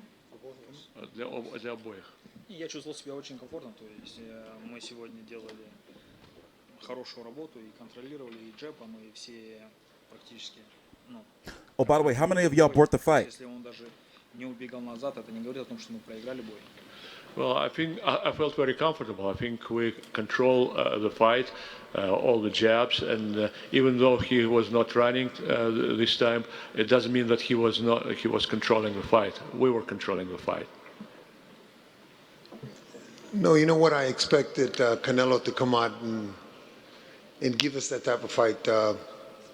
He was goated into it. I said in many interviews that he had a chance to erase the issues that he had in May. I believe that he erased the issues that he had in May. What a great champion he is. He's the champion today. Humble. But I like that. That's the kind of fight that I expected. That's the kind of fight that the fans expected. And when I talked to Gennady all along this training camp, I explained to him that I thought that Canelo was going to stand and trade with him. So in the fight, I was trying to make Gennady have it, make it a fight instead of allowing Canelo to rest. I wanted him to fight more, but the fight was close enough that one round difference. It could have gone either way. I think the last round was the round that made the difference. Gennady, Kazakhstan newspaper, Dialogue Jedusu. Not for the journalists, not for the fans, not for the business, but answer this for yourself. Do you think you have will, strength, desire to do anything to prove that you are still champion, and what you're gonna do with that? Конечно, я боксер, я боец, и я буду делать свою работу, и это и есть моя работа. То есть как меня оценивают, это уже не мне судить. Конечно, я бы хотел вернуть. Я буду делать свою работу постоянно. Of course, as a fighter, as a boxer, I will continue to do my job. I will continue to work to prove that I am the best.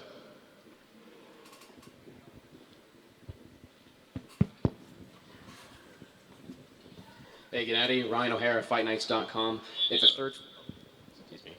the third fight does not come to fruition with you and Canelo, what is your plan going forward?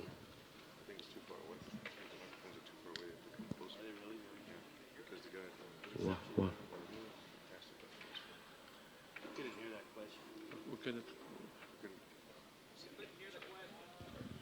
Couldn't hear the question. All right, I'll try again. Hear that now? There we go, that's better. Gennady, Ryan O'Hara, FightNights.com. I was asking if a third fight does not come to fruition between you and Canelo, what would your plan be going forward?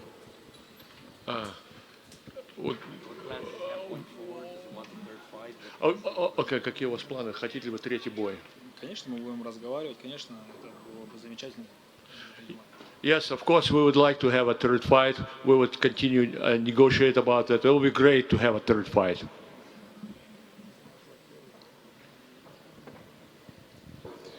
Dante with Dante's Boxing Nation. Golovkin, did he ever hurt you in the fight? Do you feel you ever hurt him, and how many times? Вы вообще получили какие-то повреждения? Вообще, насколько серьезно? Нет, никаких повреждений нету, я чувствую себя хорошо. Сижу. Нет. Ну, небольшая сечка вот маленькая. Когда стукнул с головой. Well, actually, I feel fine. I feel great. I have a very small cut when we butted our heads, but otherwise, I wasn't hurt. I feel fine.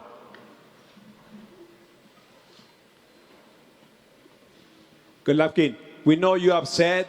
Get out of the ring because you thought you won the fight, but you lost. But tell me, why you will do different if, in case to win the fight? What do you think you will be different, do different to win? Oh, my bad. Имейте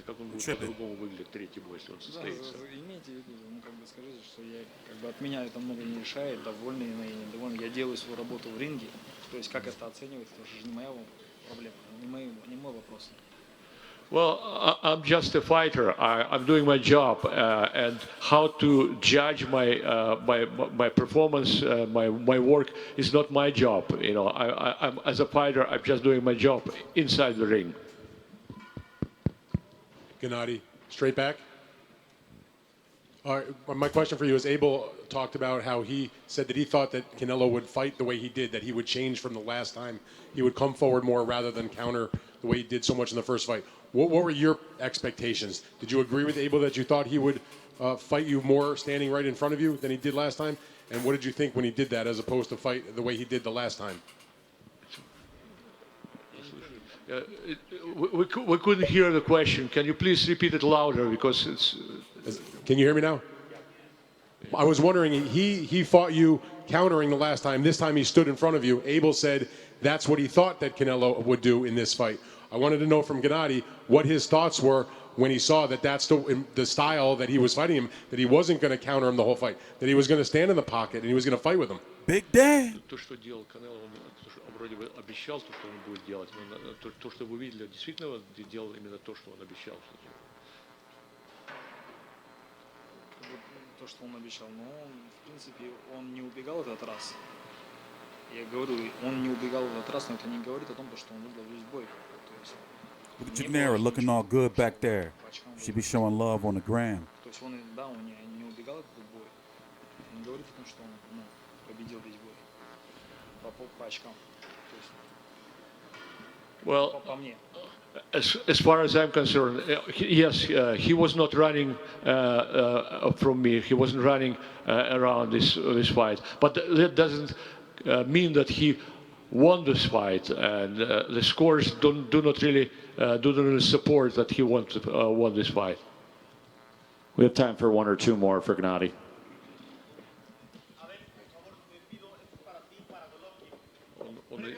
Ему и вам вопрос, но по-испански.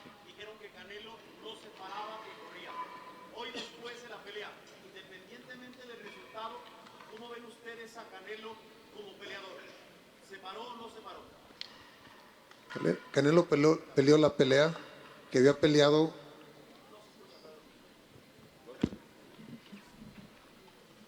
Canelo hizo en esta pelea lo que había hecho en 40 peleas anteriores. Peleó como yo esperaba que peleara. ¿Por qué? Porque tenía esa presión de probarle a todos ustedes y al público que podía. Canelo primera pelea excepcional ahora. Ahora es campeón. A ver si se puede hacer otra vez como dije, porque creo que el público merece la tercera.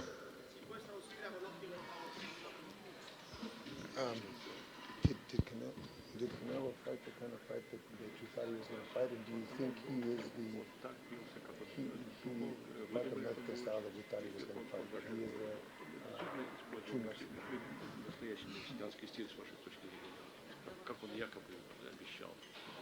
Нет, он боксировал сегодня. Он сегодня боксировал, как бы, и мы к этому были готовы, то, что он не будет бегать, потому что прошлый бой он бегал, опять же, он прошлый бой бегал. И он понял, что это ему не принесет. Сегодня он просто стоял, и, то есть он пытался боксировать, это не говорит о том, что это мексиканский стиль. То есть я говорю, что то есть, по мне не было такого, что он победил явно этот бой. То есть его надо поздравить, что ему отдали сегодня, что он сегодня чемпион. Его надо поздравить в первую очередь. Я не считаю, что он сегодня супер мексиканский стиль показал какой-то. Там ничего такого не было.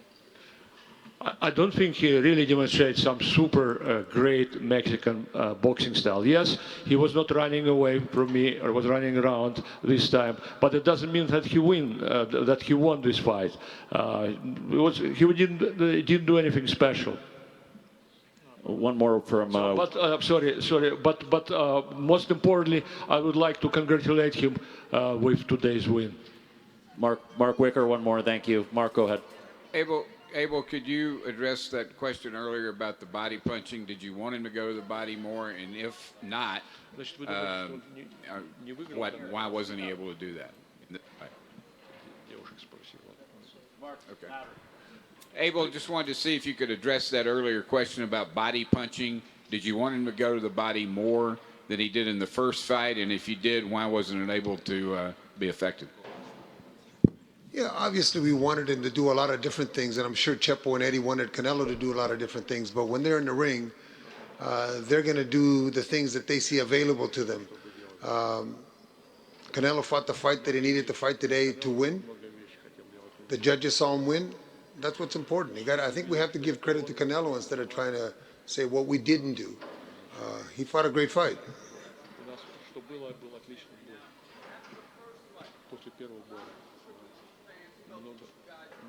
Из ваших болельщиков считали, что вы выиграли.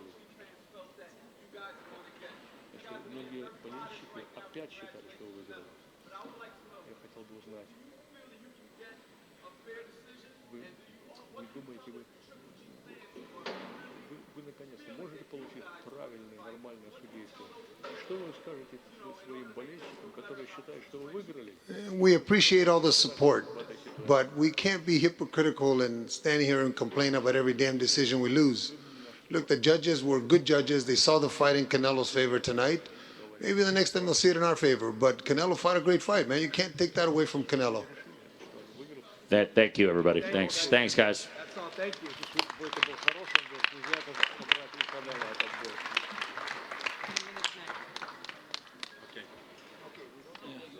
Any finishing statements? Looking at the reactions on social media, some of them saying this is a different. Thank you very much for everything. It is a great fight. Seriously. But here we go. Do it again. Congrats, Canelo. Look at the reaction on my social media.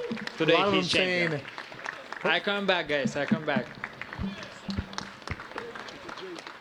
Look, Gennady, you've been around all week long, bro. Let me get my. We're gonna listen to Canelo, but first I gotta do something. I didn't mess this up. Let me 1 minute. Let me fix this.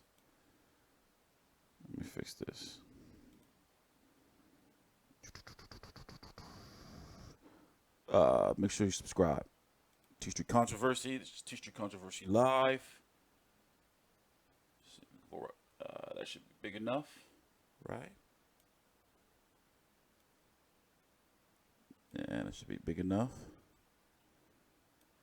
Damn. I mistimed it. Well, fuck it. Go like that. Okay, give me 1 minute. There we go.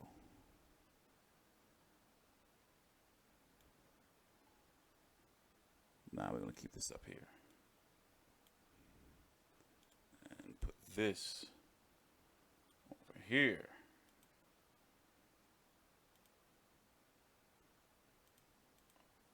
Hold on, I don't want y'all to see that. Y'all can't see that.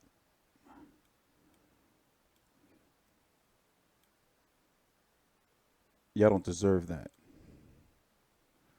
Thanks. Yeah, we back. We back. It's been a long day, you know. I said earlier, I think Canelo won. Golovkin didn't do enough. Not in Vegas to beat Canelo in Vegas. You got to knock him out. But let's hear what Canelo has to say so we can move on. The new middleweight champion. Peep his suit, but also he got like some Michael Jackson type thing going on. You'll see what I'm saying, like some moonwalker type deal going on with the shoes. But congrats to him, man. We can remove these for now. But we're going to talk about them, especially the power punch number. Like we got to talk about these numbers, you know. It's a big deal. And the jabs. Do people rate jabs or not? Desde Guadalajara, Jalisco, México, el tapatío. Canelo Alvarez. Get this walk. Ooh, look at that suit. Man, I was gonna wear this. Like gold? I was gonna wear the same thing. Got a green pepper with him. But they didn't have my size. Nah, No box. Just joking. No Life is his brand. Those are the colors, black and gold. There it is. He stuck to the theme. Oh, don't disrespect me. I don't rely on CompuBox. Don't disrespect me. In fact, for you motherfuckers, I was going to tell y'all what the history of CompuBox is to wrap up my video. Don't you dare disrespect me. Don't you dare. Talking about some still relying on CompuBox, huh? Y'all make me sick, you fucking degenerates. Canelo Alvarez. Let's give it over to Canelo, the champion. The unified champion. He was getting worked on by the doctor. Let's see what his face Homeboy about to start moonwalking. Looks like as he takes the days. Y'all some motherfuckers, Muchas gracias man. a todos. Primero quiero agradecer a todos, a toda la gente que siempre ha creído en mí, a toda la gente que ha estado apoyándome durante todo esto y pues en especial a mi equipo y a mi familia. Muchas gracias por todo su apoyo. I want to say thank you. Thank you to everyone who's always believed in me. Thank you to everyone who's always supported me. And most of all, thank you to my team and my family. Thank you. Y pues decir, estoy muy contento por la victoria de hoy. No fue fácil, pero gracias a Dios hicimos el trabajo que teníamos que hacer. Salimos con el objetivo que queríamos. Desgraciadamente no se logró el knockout, pero trabajamos para ganar. Gracias a Dios. Unfortunately, I did everything I did to complete my objective. Unfortunately, we didn't get the knockout, but thank God we walked away with the victory. I'm very happy with it because all the work that we did paid off in the ring. We're going to open it up for questions. First question over here. También quiero, pues, ya lo he dicho muchas veces y quiero dar las gracias a mi equipo de trabajo. Eddie, Chepo, Reynoso, que siempre han estado conmigo desde los 13 años, de no saber nada a llegar a estas dimensiones en el boxeo. Estoy muy orgulloso de estar con ellos, aparte de ser grandes entrenadores, son como una familia para mí. I've said this time and time again before. I want to thank my trainers, Eddie and Chepo Reynoso.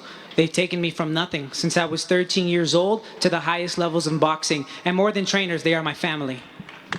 y yo sé que después de esto vamos a seguir avanzando, vamos a seguir aprendiendo, porque Eddie siempre se preocupa por aprender cosas nuevas, por enseñarme cosas nuevas, y yo, como el primer día que llegué al gimnasio, le sigo haciendo caso y eso me ha servido para llegar a donde estoy.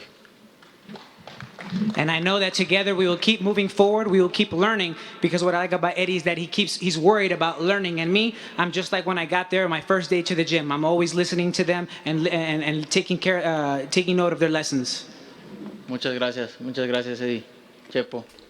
Y ahora pues también ya se unió con nosotros Raúl Arriola, que ha estado ahí, es un gran miembro del equipo y una persona humilde, disciplinada también, y eso es lo que queremos en el equipo. Muchas gracias, Raúl.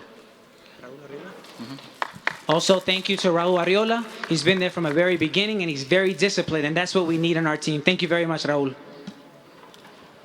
All right, first question over here. Straight back, Canelo. Congratulations on your victory tonight in a heck of a fight. My question for you, Abel Sanchez accused you of running in the first fight. He didn't let it go all through the promotion. Tonight, you obviously did not, I didn't think you ran, but you obviously did not make a counter-punching strategy. You stood in front of him, you stood in the pocket, you fought with him. Can you talk about how you guys came up with that idea to do that for this fight? Did he goad you into it, or did you just decide, you know what, I'm going to go for it and I'm going to fight this man toe-to-toe? Sí, no fue mi plan. Como lo dije, quería buscar el knockout. Desgraciadamente no llegó. Tenía un rival muy fuerte también enfrente de mí, pero eso es lo que salí a trabajar, ¿no? A buscar el knockout. Desgraciadamente no llegó, pero tuvimos la victoria. It was my plan for the beginning. At first, I aimed for the knockout. Unfortunately, we didn't get the knockout, but I'm happy for the victory. It was my plan. Next question. Canelo, what was it like for you to not only win, but to win this way? I mean, a lot of us who've covered this where I've never seen Gennady Golovkin back up. You had him back up in the middle rounds. And then, you made him very tired, too. He was reeling from his fatigue. To do it that way, how proud are you of yourself? Can you say that again? I can't. The question. Basically, what was it like to win the way you did, where you had Gennady Golovkin backing up and getting tired? This, unbeaten guy who had won 20 straight middleweight titles. No, estoy satisfecho con el trabajo que hicimos hoy. Es el trabajo que teníamos planeado. Estoy satisfecho, muy contento con lo que hicimos hoy. Creo que eso fue lo que nos dio la victoria. Estuvimos analizando la pelea y creo que esa era la vía para poder ganar. I'm satisfied with the victory. I'm satisfied with how we did it today. We were analyzing the fight, and that was very key into getting the victory tonight. Canelo, can you just tell us, among all the victories that you've had in your career, how much this one means to you? No, es muy importante para mí esta victoria, para mi carrera, para mi país. Es muy importante, estoy muy contento por eso, porque esto le va a dar mucho orgullo a mi país, ¿no? Y a mi historia en el boxeo también es algo increíble, así que estamos muy contentos. Next question. This is very important. This is a very important victory for me. This is a very important victory for my country, and I know that this victory will give a lot of pride to my country. So I'm very happy. Next question over here. Saúl. Saúl, buenas noches. Dentro de las cosas que no le reconocen a los Reynoso es lo que hicieron con el Chololo Larios, que dejó por ahí el récord de 10 defensas para un jalisciense. Precisamente para tu legado, con lo bien dotada que se ve ahorita la división de los medios, ¿te ves quedándote aquí este tiempo y buscando de entrada ese récord? No se escuchó bien tu pregunta. Te decía que dentro de lo que no le reconocen a los Reynosos, el gran trabajo con el Chololo Larios, a quien tú lo viste, él todavía mantiene el récord de 10 defensas para un peleador jalisciense. ¿Te ves quedándote el suficiente tiempo en la división de los medios ahora que hay tan buenos peleadores como para intentar ir por esa marca, y más ahora que empezaste directamente como querías con el número 1? Aquí. Lo único que sí te puedo asegurar es que no pienso en la derrota y no quiero perder. The question was that there is a record for the most title defenses by someone from Jalisco, Mexico. Do you think you'll be able to achieve that or go farther? He says, look, the only thing in my mind right now is the victory. That's all I can tell you. I have a question for Eddie and Chepo. If you could, the strategy tonight, the different way that Canelo fought, can you just walk us through why there was such a significant shift in strategy from that fight to this one? Sí, buenas noches. Sí, estuvimos estudiando mucho la pelea y cuando tienes un boxeador que sabe hacer bastantes cosas, pues es fácil cambiar las estrategias. Look, we were studying the fight a lot. And when you have a fighter who knows how to do a lot of things, there's a lot you can do and a lot you can change in the strategy for the fight. Estuvimos trabajando en el gimnasio que a Golovkin se le gana echándolo para atrás. Entonces, desde el primer round empezamos a trabajar en medio del ring y de empezarlo a echar para atrás y fue la manera donde nosotros estuvimos más cómodos y fue como pudimos ganar la pelea. We saw that the best way to defeat him is by making him go backward. So what we did is that we started from the center of the ring, slowly moving him back, and that's when we saw that we would be able to get to victory by moving him backward. Esta vez no estuvimos trabajando las piernas, nada más una vez recurrimos a las cuerdas, entonces creo que pues lo que se practicó dio resultado y pues vamos a seguir aprendiendo. We didn't work our legs that much. We didn't work it on this one. We worked on everything else, and that was key for the victory. Dos preguntas más, por favor. Two more questions. Aquí. Jorge Mile, Saúl, en el mundo del boxeo, ¿es el día más feliz de tu vida esta noche? Is today the happiest day of your life? Sí, es uno de los días más felices de mi vida. Hold on, Tommy. I'm gonna answer your question. Yes, it's one of the happiest days of my life.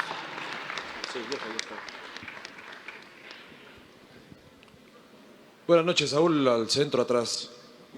Salvador Rodríguez de ESPN. Preguntarte, Saúl, ¿crees que ahora sí quedaron contentos con un triunfo a la mexicana? Ellos querían que pelearas a la mexicana y lo conseguiste hoy. ¿Y qué posibilidades hay de verte pelear en diciembre después de este ligero corte con el que sales esta noche? Sí, bueno, vamos a platicar con el equipo, a ver qué es lo que hay, qué planes y pues mi idea es pelear en diciembre. Vamos a ver si podemos lograr eso. Oscar having a rough night. The question was, do you see it possible for you to fight in December? He said that, we have to talk with my team. We have to figure things out. But the idea right now is to fight in December.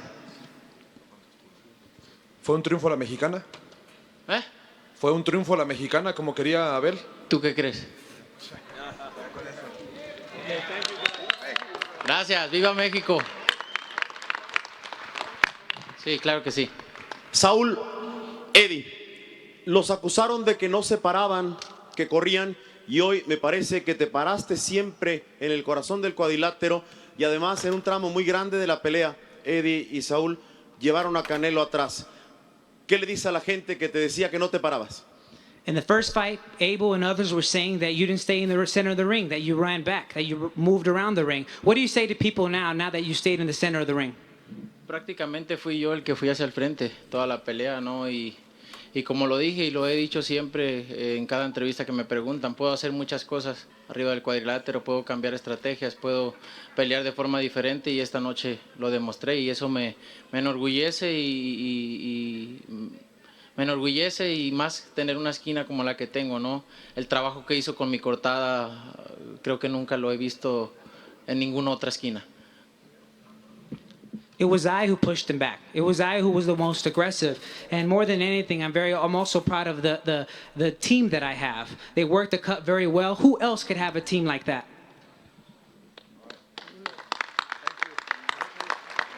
One more right here. Gracias. Thank you very much, guys. Gracias a todos. Thank you, gracias. Thank you very much. Good night. You guys just want to see yourselves talk on TV, that's all. Yep. And fight week is done. Canelo Alvarez, Gennady Golovkin spoke with the media in multiple language. We heard some French for David Lemieux. We heard some Russian for Gennady Golovkin. We heard some Espanol for Canelo Alvarez. right? That's him. That's who fought today, right? That's the redhead, right? The red light has come on, so we're on. I forgot. We got to talk about the undercard. Let this play in the background. The 24th round between Canelo. And here are the judges' scoring totals. Do y'all want to hear it from Ring TV or HBO? I think we should do the HBO, right? I think we should do the HBO. You know, honestly, to be honest with you, I'm not really like excited to see a third fight. But the fact that there's no closure and the fact that Canelo literally won this fight basically by, if you look at it, somebody was talking about CompuBox earlier, right? Do you know what CompuBox or CompuStat is? It can be extremely flawed because CompuBox or CompuStat is somebody that has something that's like a mouse or some shit, and they're sitting there with their hand and they're pushing like one button for a jab or a button for a power punch, you know, and so on. So imagine if, you know, they go to sneeze or some shit, they misses some shit, you know, or if they blink too long, so they misses some shit. So it can be flawed, but however, it's a tool that's used to give us an idea of what's, you know, like how the fight played out. For example, Mayweather versus McGregor won. Go look at those CompuStats. I can pull that shit up, but I'm not. I don't feel like it. So,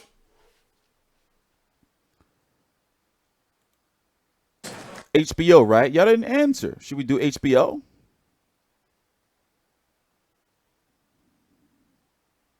But it is what it is, man. No more championship fighters in Able Stable. Yeah, Marat Gassiev. Yeah, let me do that now. Let's see here.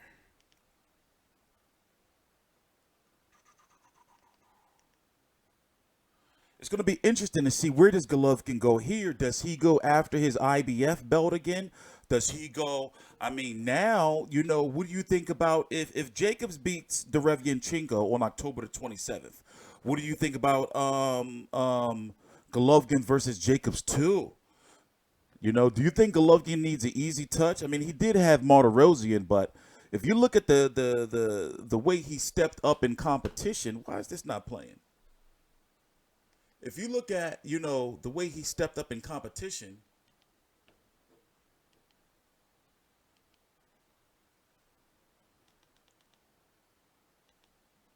people would say, you know, yeah, you know, he finally stepped up in competition and he loses. But if you look at the caliber of competition he's been fighting from, you know, Kell Brook, even though he was a smaller fighter, all the way up to Canelo and then Danny Jacobs. Trilogy, y'all for it? We got to see what the pay-per-view buys do.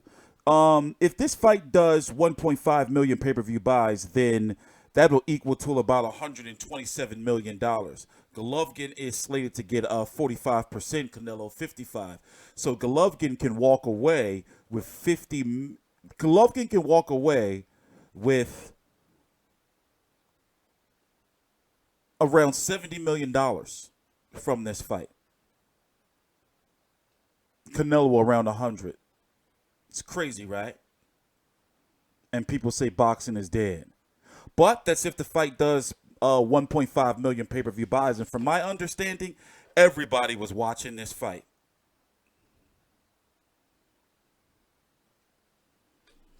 No? Let me see. Did they play it yet?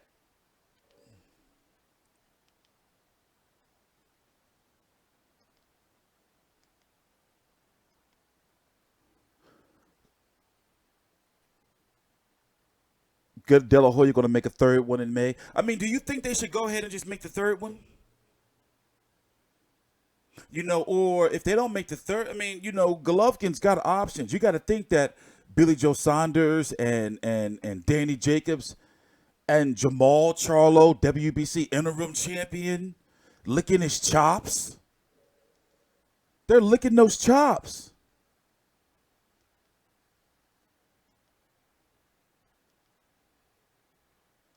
You know? That was round 10 y'all was saying to go look at the highlights from.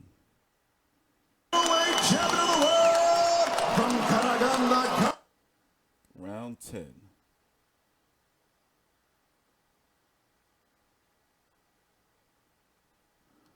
It's over here. I'm looking for the right part for you guys. You see what I do for y'all, man? I remember y'all was giving me so much shit a couple of years ago, but man, you not at the fights and motherfuckers is getting more than motherfucking subscribers than you, man. Y'all a trip, man. I think I found it.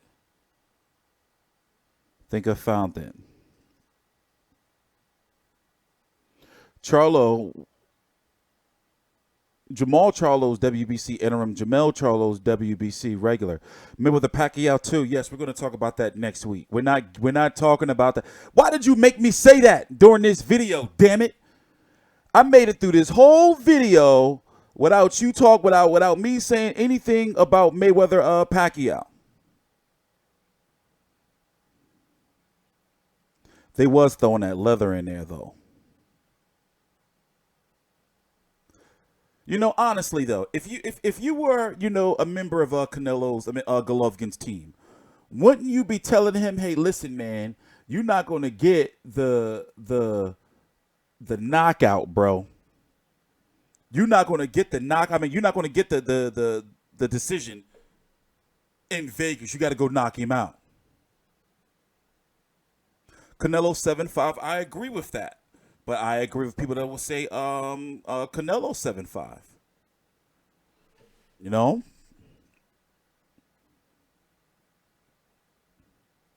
Canelo will always be remembered as a cheat. Does this erase the the cheater stuff? Like, is this really big news to you? Like, is this big news? Is this big news that Canelo got the win on the cards in Vegas? Do you be like, oh shit, he got the win? You know? Is it? Like we I knew that he wasn't going to be able to win on the cards.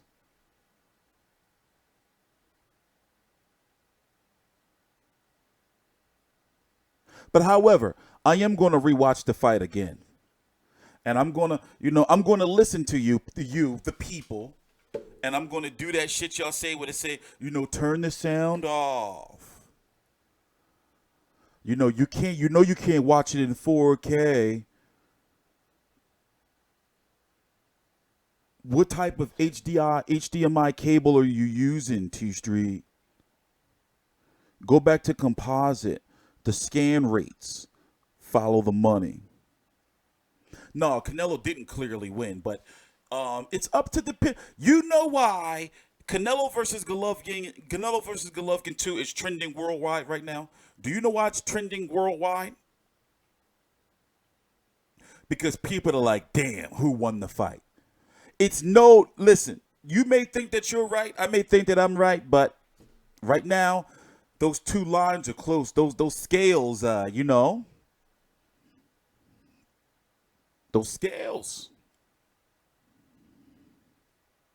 Those scales, man. Oh, broke his neck. That's that punch right there that almost broke his neck.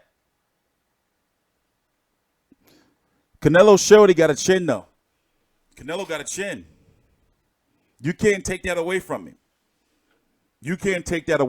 I think that Canelo beats Jamal Charlo because we still are learning about Jamal. I'm sorry. I want to believe. Don't be mad at me. Don't be mad at me, man. I know people like this motherfucking Jamal Charlo would knock motherfucking Canelo motherfucker. Listen, I haven't seen enough yet. I want to believe.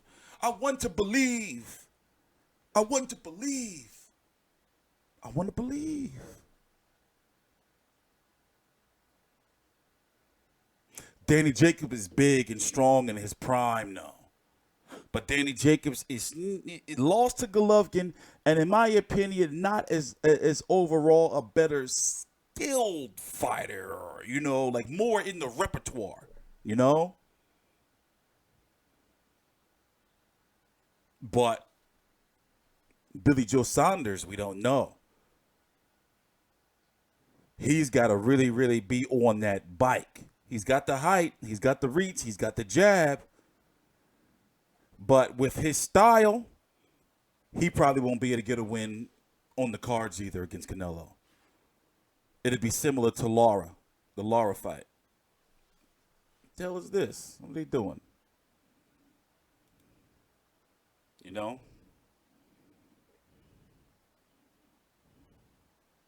Charlo had it rough with the whole past prime trout. You know, I mean, Charlo, it's going to be interesting to see who he fights. I believe he said he's returning in November or something like that.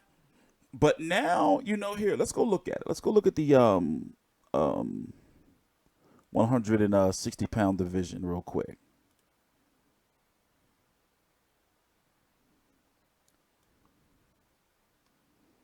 Let's talk about it. Canelo has this belt. Canelo has this belt. You have David Lemieux. Listen, pencil it in. Pencil it in now. It's going to be Canelo versus Lemieux. What's next year? It's going to be Cinco de Mayo falls on the 6th or the 5th. I mean, the 6th or the 4th next year. Let me go check. May 4th, 2019, Canelo versus Lemieux. Pencil it in. On what? We don't know because understand that HBO has not renewed Canelo and Golovkin's contracts. So both of them are free agents right now. Oscar De La Hoya said they're going to start exploring options. He could end up on ESPN. You may think, well, wait a minute. Top Rank's over there. They don't work together. ESPN, the way they're doing it is ESPN, Golden Boy has their own ESPN deal, and Top Rank has an ESPN deal. Top Rank's ESPN deal is significantly larger. You know, it's a mainstream deal to where Golden Boys is for prospect fights, but that can change. You see what I'm saying? Also, what if they pull a power move and Canelo ends up on something like Netflix or some shit? You know, like the landscape is changing, especially when we don't know what's going on with HBO. And HBO, you lose, HBO throw you under the bus. HBO savage as shit right now, you know? Look at Kovalev. He fighting later Alvarez over on ESPN in January. Seriously. I'm not joking about that Netflix shit, man. I've been hearing some shit. But let's go look at the 160-pound division real quick. I'm going to break it down to you. Pay attention. Shh. All right? Need y'all to shut up. Hold on 1 minute. So, we're going to start with the WBC. Yeah, okay, we almost there. We're going to start with the WBC. Where's my mouse cursor? There we go. You got Jamal Charlo, who's the interim champion. He should be first in line to get Canelo, but he's not going to be unless you got personality, intelligence, vernacular, and you're witty. You got what it takes to make it big. Thanks, man. Keep doing what you're doing. Thanks, bro. More power to you. What was I saying? Oh, Al Heyman fighter, right? So expect for Al Heyman to be pushing the issue with the WBC like, hey, listen, my fighter has got to get his shot. You know, what's going on? The WBA ordered David Lemieux. Canelo's not returning until May. So better believe that Jamal Charlo is going to want his title shot. He's going to want his title shot. You dig me? So they're going to try to do everything in their power, Al Heyman and Jamal Charlo, everything in their power to get that WBC title away from him. Unless the WBC pulls some shady shit and says, okay, well, we're going to order Martin Murray and somebody to beat Jamal Charlo's mandatory, but they don't work like that. The WBA does. Jamal Charlo is supposed to be fighting Willie Monroe next. That's who he's supposed to be fighting, by the way. No, listen, this is going to be a big deal. I'm telling you, listen, this is going to be a big deal. Jamal Charlo's going to want that title shot. That's Canelo's the money. But Canelo and his team are going to want to fight David Lemieux and do everything in their power to make sure that the WBA enforces that. You have Danny Jacobs taking on Sergey Derevyanchenko. It's real inner beef right here. Because not beef, but they really want that belt so bad that they're both from the same camp, and they was both using the same trainer. Why is Danny Jacobs not on the WBC list? Usually, when a fighter's not ranked, it's because they didn't put in to be ranked. Usually, it's up to the fighters for not being ranked. If they're not ranked because of, I don't know. I don't know why he's not ranked, but usually it's up to the fighters. You have to register to be ranked. Unless you do some bullshit like the WBO did with Austin Trout and remove him from the rankings. But that's a whole different story. But you have Daniel Jacobs versus Derevyanchenko fighting for that IBF title on October the 27th. And the reason is Golovkin didn't fight Derevyanchenko May the 5th for whatever reason. I know the real reason, but I'm not going to go all into crazy detail. Because we talked about it in several videos. So they're going to get that chunk. Golovkin can go after the winner of this and do, if Danny Jacobs wins, you know, that him and Danny Jacobs on pay-per-view in April. But Danny Jacobs' contract with HBO is up. So after the 27th of October. So he's an Eddie Hearn fighter, so he's going to be fighting on the zone. So if Golovkin doesn't resign back in with HBO, where's he going to go? You know, there's so many questions.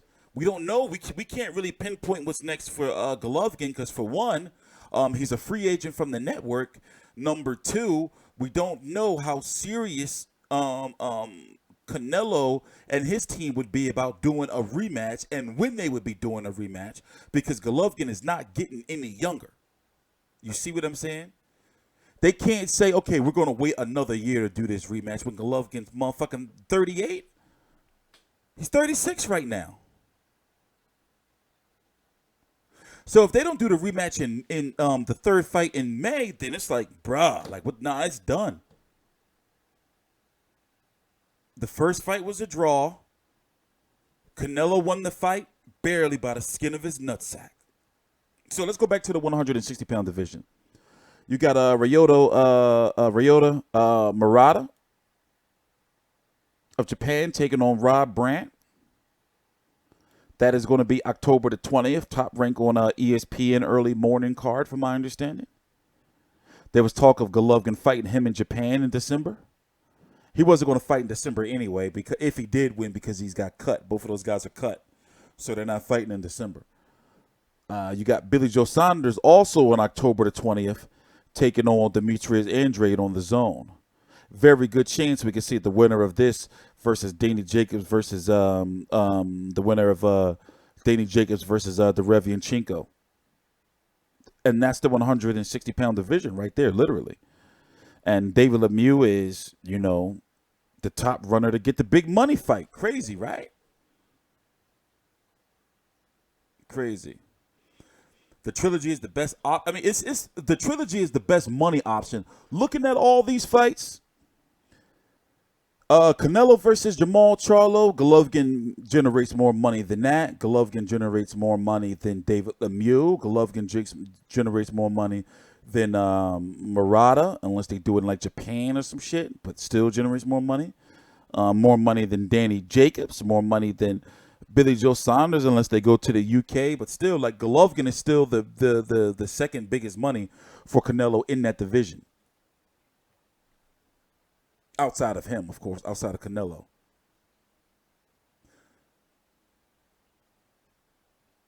Well, see, I'm not going to go back and forth about, like, who saw the fight which way. You see what I'm saying? Everybody saw the fight differently. And that's why we're here talking about this shit 4 o'clock in the morning. Everybody saw the fight differently. Oh shit, here it is right here. Listen. Tell me if y'all can hear this because it's not on my DVR. I mean, it's not on my computer DVR. It's not on my computer DVR. But I want y'all to listen to this. And we're going to go from there. Hold on. Let me pull this up on the screen.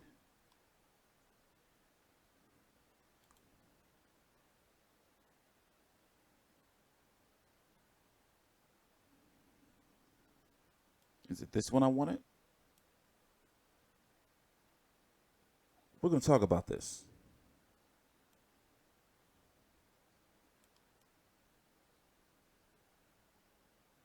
Tell me if y'all hear this.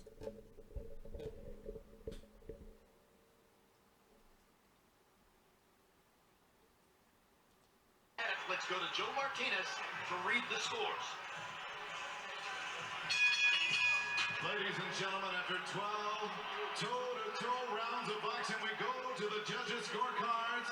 One more time, Las Vegas. Show your love for these two boxing warriors inside the ring.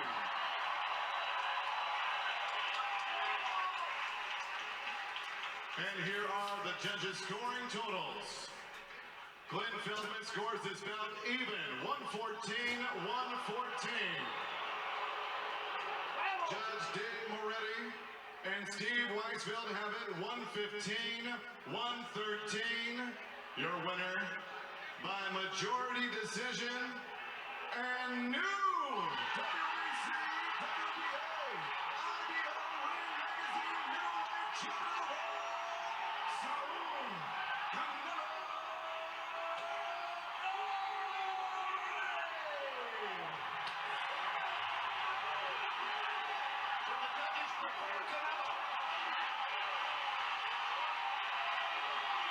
Triple G's heart is broken by the first defeat of his professional career. In a spectacular fight, which clearly could have gone either way, Alvarez gets the call, probably on the basis of what he did in the first 8 rounds of the fight. Jeff, he did what they said they wanted him to do. They said, come forward and fight us. He did exactly what they asked him to do. How could they not expect that he was going to get the decision? They even said, we want you to come forward, be in a fight. He did that, and nobody changed it until the last 4 rounds. I mentioned that Golovkin threw 89 punches in the 12th round. Both Dave Moretti and Steve Weisfeld gave the 12th round to Canelo Alvarez to tilt the fight in his favor. Glenn Feldman gave the 12th round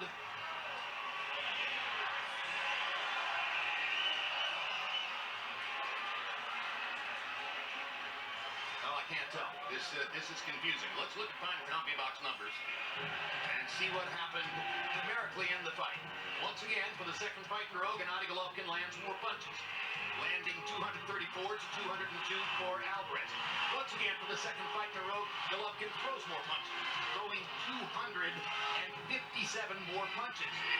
Power punches, and Canelo lands more power shots. That's the way to win fights. Land your power shots. He threw more and landed more.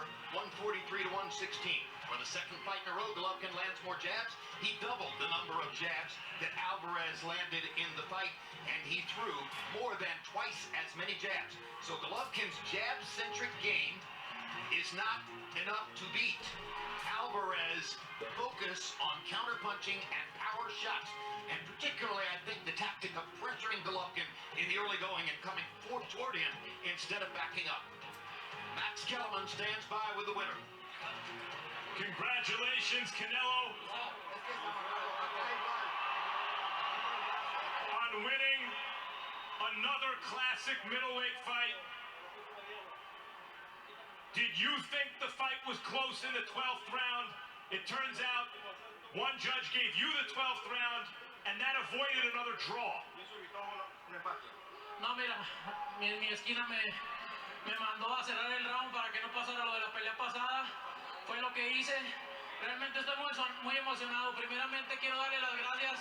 You know, my corner told me to close the round because it was a very tight fight. So that's what I did. But I'm very excited and very emotional. And I want to thank. Quiero darle las gracias a la gente que siempre creyó en mí. Estas peleas son para ellos. ¡Y que viva México! I want to thank everyone that believed in me. And this is for them and long live Mexico. Canelo, you said you were training for a knockout. You were supposed to be the counterpuncher, but you came out as the stalker early. Why did you do that? No, es lo que le había dicho a la gente, no iba a ir hacia él. Es un buen peleador, no se dio un knockout, como lo dije, un knockout no se puede predecir una pelea, mucho menos de este nivel. Salí a hacerlo, hice todo el esfuerzo, salí a noquearlo, pero no se pudo. Es un gran peleador, pero gracias a Dios llevamos la victoria y tenemos los cinturones para México. You know, that's what I did. I promised people I would go out to look for a knockout, but it's very difficult at this stage. He's a great fighter, but we tried to do it. But at the end, obviously, I got the victory. We got the victory. We took this victory for Mexico. By midway through the fight, however people were scoring it, it looked like it was your fight. Like you were doing what you wanted. You were winning the story of the fight. And you were landing vicious body punches. Maybe you would even knock him out. And right at the moment where it looked like he needed to come up with something, he rallied and won some rounds and seemed to hit you with big shots upstairs. What were you thinking in those mid to late rounds? No, sí, ganó algunos rounds, yo estaba queriéndolo conectar fuerte, ganó algunos rounds, pero sabía que solamente eran combinaciones y pocas en los rounds, ¿no? Yo estaba haciendo mi trabajo y lo hice bien, gracias a Dios, en mi esquina. Hicimos un gran trabajo, quiero agradecerle a mi esquina. Como lo he dicho, nadie le quiere dar el crédito, pero es la mejor esquina del mundo. You know, again, he was connecting some punches, but they were few and far between, basically. And I was just following the instructions of my corner. And again, it was the opportunity, and I want to say a shout out to my corner. That is the best, absolute best corner in the world of boxing. What is in your chin? Because you're saying he didn't hit you a lot, but late in the fight, he hit you with some huge shots, and throughout his career, when Triple G lands shots like that, fighters crumble, and you barely wobbled. What is in your chin? Mira, es un gran peleador, pero como lo dije, ¿no? Los rivales está la diferencia. Yo no soy cualquier rival, yo soy un peleador de élite y aquí lo demostré. He's a great rival, he's a great opponent, but like I said, every fighter, the rival depends on the rival that you have, and I am a great fighter, I'm a great rival, and I showed it tonight. Canelo, you got the win here, but it was another close fight. It looked like it could go either way. Would you consider round 25?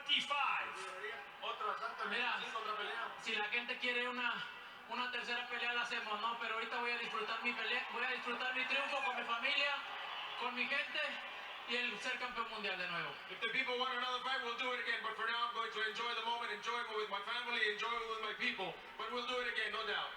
Canelo, congratulations on a scintillating performance and a tremendous win in another classic middleweight title fight. Congratulations, champ. Muchas gracias a toda la gente y hay que disfrutar la independencia de México. ¡Viva México, cabrones! Jim.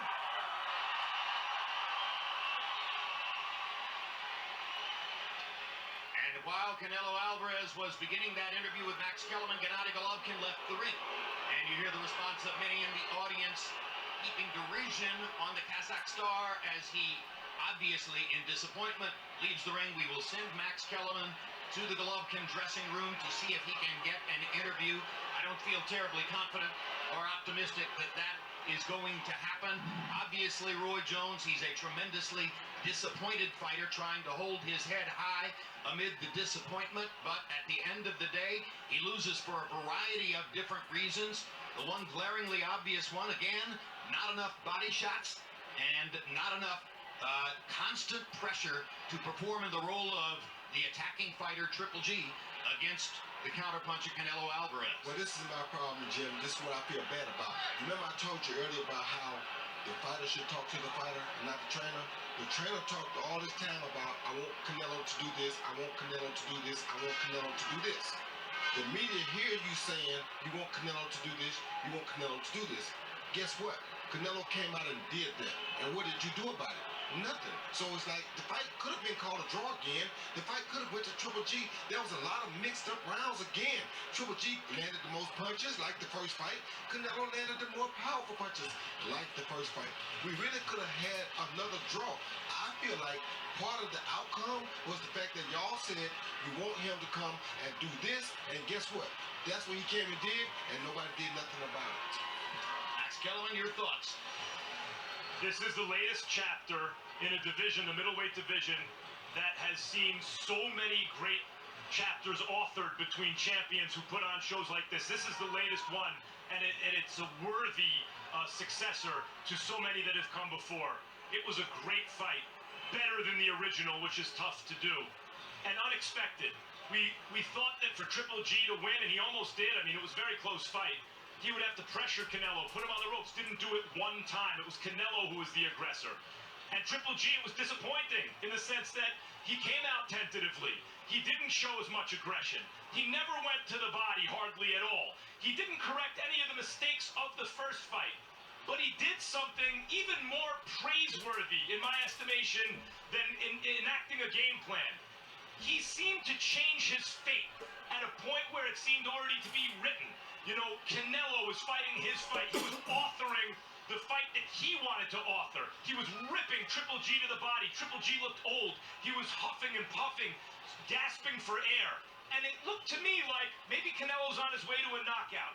And right when it looked as though, look, Triple G can't hurt this guy. He can't outwork this guy. He can land more punches, but they're not the more damaging ones. What's he going to do? Triple G reached another level. He emptied the gas tank, and the gas tank was enough to get him to the end of the fight. And I'll be willing to bet enough to have a lot of people out there saying, I thought Triple G won that fight, or at least it was a draw or a very, very close fight. That was an amazing performance by a 36-year-old fighter who looked beaten and would not accept his fate. I'm disappointed that he won't talk to us because I'm very interested to see what he has to say right now. But congratulations to Canelo Alvarez, who has established himself where at one point people said he's doing it with smoke and mirrors and he's a creation of the hype machine and he's not really the next great Mexican fighter. Oh, yes, he is. And tonight proves it. Indeed. It's easy to love Gennady Golovkin. His personality is endearing, his fighting style is exciting, and he's great. But at this moment, it's time to praise the greatness of Canelo Alvarez, who in a 14-year professional career has proven he can beat anybody on the planet, not named Floyd Mayweather, who is an incredibly resourceful fighter, who time and again finds ways to impose his will on opposing fighters in the ring, who's able to do that even as a counterpuncher in a game where attackers are supposed to be more capable of imposing their will than counterpunchers, who does it with power and precision, and who tonight landed 46 body punches by CompuBox count to only 6 for Golovkin, in effect staring down an offensive fighting machine with one of the most critical components of offensive fighting, his will to go downstairs and go to the body. Gennady Golovkin was great tonight. Canelo Alvarez was greater. And at the end of the day, we may be looking at the continued architecture of one of the greatest careers in the history of middleweight boxing. It's the man from Guadalajara, Canelo Alvarez, who has now made this rivalry one draw, one win for Alvarez. Golovkin still looking for a victory. Thanks very much for being with us on this epic HBO pay-per-view presentation of Canelo Triple G 2. Mark your calendars for these upcoming shows from HBO. This coming Wednesday, look for the next installment of my show, The Fight Game. The following week, it's Real Sports. In October, it's the documentary Student Athlete, which examines how athletes generate billions of dollars for their universities, yet remain unpaid. Later that month, World Championship Boxing returns with Daniel Jacobs against Sergey Derevchenko. December 11th, tune in for the surfing documentary Momentum Generation. And coming in 2019, what... You lose your first fight as a pro. What is the feeling right now? You know, just first of all, just congrats Canelo. Today he's going back to home like a champion. I think he feel different options. I feel it's good. He's a little busted up. A little busted up. I want to see those eyes, though, bro. Show me those eyes. I'd like to see those eyes. Good, because my inside I feel I'm champion. You both gave a great fight. He came forward this time. Were you surprised by anything Canelo did? What did you feel like in the ring in terms of how the fight went? Not big surprise, I'm ready because just if he going back, just he lost everything, and I'm control. I don't lose control. Just I feel, I control all rounds. Just every rounds, and last my rounds, just I feel I win. Just the judges not give me point. Just this is not my problem. I take my job. Do you want to fight Saul Canelo Alvarez a third time? Absolutely. Just options. If you he ready, I'm ready. What would you improve after 24 rounds? The judges see it very close still, not in your favor. What do you need to do? What needs to change? We have a great fight. Well, just this biggest level, the big chance and this biggest fight for boxing, I think, I just maybe little bit, minimum for speed, for, strategy,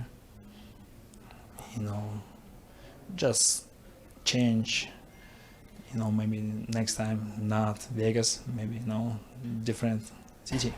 And finally, did Canelo fight with Mexican style tonight? Yeah, absolutely. He has Mexican style. I have Mexican style. We have a great fight today. Your feelings on the judge's decision?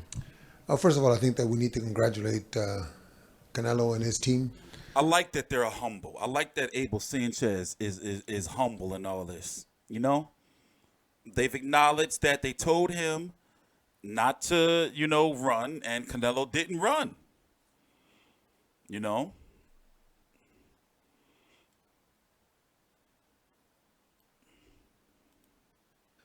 fought a great fight, the kind of fight that I wanted to see, just so that the fans get what they pay for. You have to. I think that we knew that we had fair judges, and I think you have to take your lumps when they see it go the other way. It'd be foolish for me to start criticizing when I don't win. It's a great fight for the fans. I think the fans won. We didn't get it this time, but hopefully they do it again. Now, Gennady Golovkin was walking backwards most of the fight. Canelo took the fight to him, to the surprise of many. Is that what you expected? That's exactly what I expected. I thought that he was mad enough that he was. Y'all think that's true? Remember, they was telling Canelo throughout the whole build-up, don't run. So now Abel's saying, yeah, we expected that. Y'all think that's true? Me personally, I'm gonna tell you, I thought that Canelo was going to do a lot of moving around. Now you can't see the clip. We already on that teetering borderline of copyright.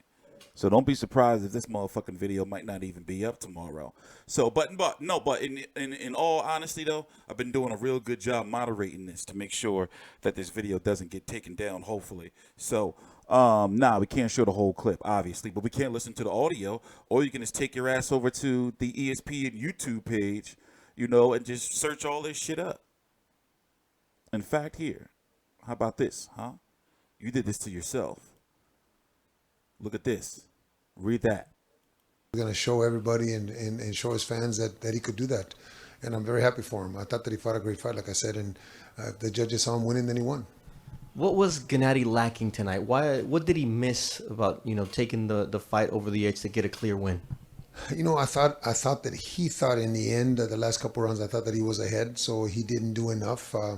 I kept imploring him in the 10th, 11th, and 12th that I needed those rounds. And I think the 12th round was a pivotal round. I think the 12th round was the round that lost us the fight. I think the one judge gives it to Gennady, then it's a draw. But it does. What a great fight, man. The body work, round 6, it looked like it took a toll on Gennady. How long did it take him to recover from that? I think that they both landed some great shots. Canelo landed some very good body shots, but they were both solid. They were both complete at the end of the fight. I mean, they both were trying to win. Who knows if it affected him, but I think that in the 11th and 12th round, they both proved to us that they were in great condition and they could take what they were dishing out. After 24 rounds, there's very little points that separate Canelo and Triple G. Will we get 36 out of these two guys? You know, that's what makes and creates the rivalries, the greatness of two fighters that are matched so evenly that it's 1 point or 2 points apart. But we'll see Eric and Oscar and Tom get together and discuss it. But I think that the fans would want to see a third one. I think that right now, I think the fans think that it's 1-1 because the controversy the first time. So yeah, they could be the rubber one, and we'll find out for sure who the better man is. They're both great. They're both. I mean, I think that the fans got what their money's worth. When you sold the fight, thank you very much. With Abel Sanchez, I'm Bernardo Suna. Gennady, good luck. So, Canelo may want to take the third fight because he may want to take the third fight to think that, okay, in the third fight, I know what I can do differently, and maybe I can really knock him out. Because let's face it, it does look like, even though you can say, well, he has stepped up in competition, but it does look like Golovkin is slowing down. You know, now in today's age in modern medicine and technology, I don't consider 36 old in boxing. Remember, you got 40-year-olds, 45-year-olds, 48-year-olds still fighting at a high level. Crazy. I mean, a mid to high level. You know? But he is up there now. I don't think he's done. I just think the mystique is gone. But however, they've done a really, really good job with him in what they were supposed to do in regards of building him into a pay-per-view star. Like, the dude accomplished his dream. Even though he didn't get the win over Canelo. I mean, remember, people were saying just a couple of years ago he wouldn't be a pay-per-view star. Now look at him. $1.3 million for the first fight. This fight getting worldwide crazy coverage. It's crazy. This is Golovkin, the guy that was... People didn't think he was going to be this far. The guy's going to net about $60 million. He's going to make about $60 million. Listen, and that's on the low end of things. If the pay-per-view does 1.5. And including, that's on the low end. Obviously, Canelo's going to see, or B-Hop's record. Obviously, Canelo's going to see, 100 million.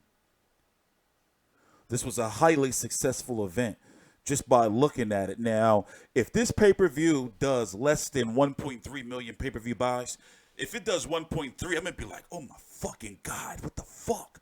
Boxing is fucking not really doing really as good as it should be, man.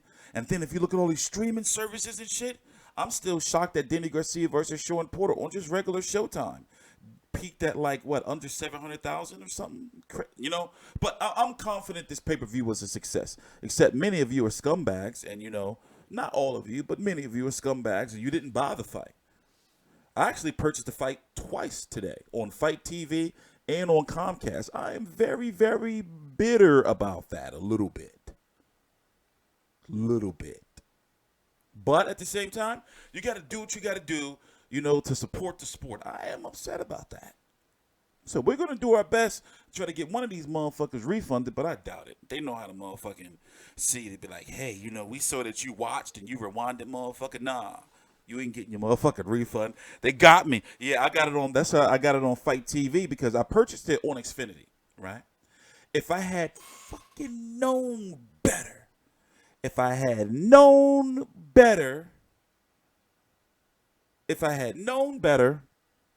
would have just got it straight on Fight TV. So now in my background, I have the HBO telecast playing, and to be able to get the highlights and everything for you guys, I had to get the Fight TV. Whack. $170. $170 are spent on this fight. But it is what it is. I'm doing it for you guys, man. The people. You know? But anyway, like I said, expect it. May the 4th, 2019, Canelo versus Lemieux. Unless they just say, listen, we're going to go to the well and do Canelo versus Golovkin 3. It was $84.99 on Fight TV. Same price. Same price. Same price. So Golovkin, if he doesn't fight Canelo, listen, people think Canelo won, so technically he just don't have his belts no more. He is still a high draw, so it's not like, damn, Golovkin's done. Other fighters like Billy Joe Saunders and Danny Jacobs will love to get his hands on him again. Jamal Charlo will love to get his hands on him. And guess what? He's a free agent. They all want to be the one to legitimately beat Golovkin and say, well, Canelo, he couldn't really legitimately beat Golovkin. I really beat him. This does not crack 900 max. I don't know, man. You don't think it cracks 900K? Everybody's been talking about it. I don't know, man. That's low. That's messed up. That's messed up, man. That's messed up. You don't think it'll do 9? I didn't think the first fight. I thought the first fight was going to do 900K, and I was wrong. It did 1.3. I don't know, man. I don't know. I think you got to lay off with the Tecate or whatever it is you're drinking, or the Pabst Blue Ribbon. I think it does 1.5. Shit is lit. This motherfucking fight was lit. It had the controversy, the clenbuterol. Like every single storyline that you could have about this fight, everything just was bled dry. Every single storyline to the last storyline of, the gloves. Canelo wanted to wear his own gloves. Will they face off? Canelo with the whole, pill thing where Eddie Reynoso put his whole hand damn near in Canelo's mouth. Canelo falls. Every single storyline. Like this morning, I was tired as shit, and guess what? I had a little hour and a half nap earlier, but I'm running on a lot of hours, man, working. I'm glad this shit is over. However, I'm not satisfied that there isn't a clear-cut outcome. I would have rather it been, Golovkin loses by a landslide than for it to be this right here. Or vice versa.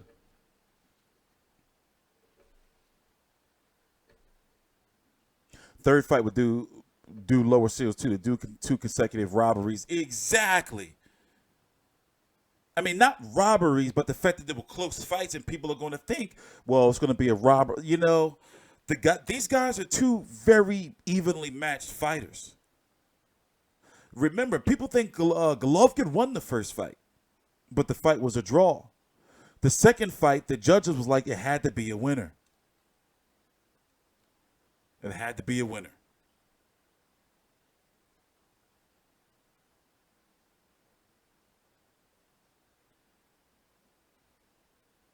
It's still unfinished business, though. It's still unfinished business. Like, remember, I'm not just saying this. This is a topic that you're going to be talking to about with your homies who watch fights. Y'all motherfuckers probably going to be in the comments arguing with motherfuckers and shit. Don't y'all do that to me. Don't y'all be like that. Don't y'all act like I'm just the only one that's up here to myself. Man, I got Canelo, man. It's a close fight, though. Don't y'all do that to me. You're better than that. You're better than that. A robbery for me is when the wrong fighter gets the decision. The decision was wrong. You're better than that, man. Oh. We got 4 minutes left, though. Oh, it is over. We got 4 minutes left. Get to see my beautiful daughter today. I've had a very productive night, even though I still got about another hour of work ahead of me after this stream is over. Thank you guys for joining. Please subscribe. This stream is going to be under heavy review over the next, 2 hours or so. So I think I did a good job in portioning that shit out. So we're going to see if this video is still around by the morning. I mean, in the next few hours. But I think I did a really, really good job. Like, my post-fight videos are still up. So we're going to be doing this after every major fight. Interactive. See, YouTube is kind of behind. Not YouTube, But the boxing companies are kind of behind in regards to where boxing media, I mean, where media is going in general. For example, if I was over on Twitch doing the same thing I'm doing now, they wouldn't be taking this shit from them, taking my videos and all that shit down. But whatever, you know, it is what it is. It is what it is. So my job is to promote fights. So even though I didn't go to the fight, remember, like, all this shit, this equipment and all this shit, this stuff costs money. My job is to, you know, take all the business and the politics of the sport and, like, dumb that shit down, not to be disrespectful, and regurgitate that shit to you. You'd be surprised, like, when I gotta just say, oh shit, I gotta watch this press conference. One of them may be at like 7, 8 o'clock in the morning. Another one at 4 p.m. Then you got media calls. You know, you got fights coming up, so you got to rewatch fights you already watched before. You know, people in your DMs everywhere. You know, notifications. All listen, it's a lot of work to run this. You know, so I'm just happy to be back. I'm just happy to be back doing this shit consistently. You know, and you know, pulling numbers. You know.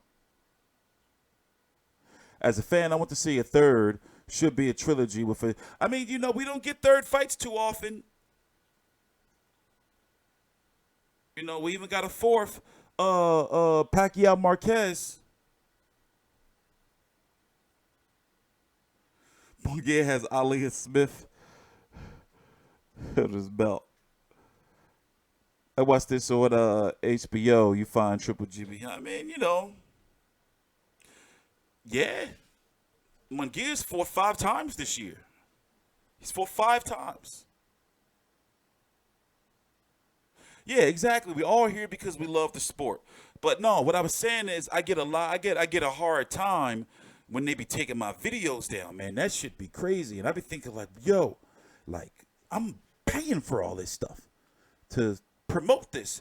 But anyway, man, it was really nice hanging out with you guys, man. But I really got to get some rest. So we're going to be doing another live stream soon. Don't know exactly when, but I will keep you posted.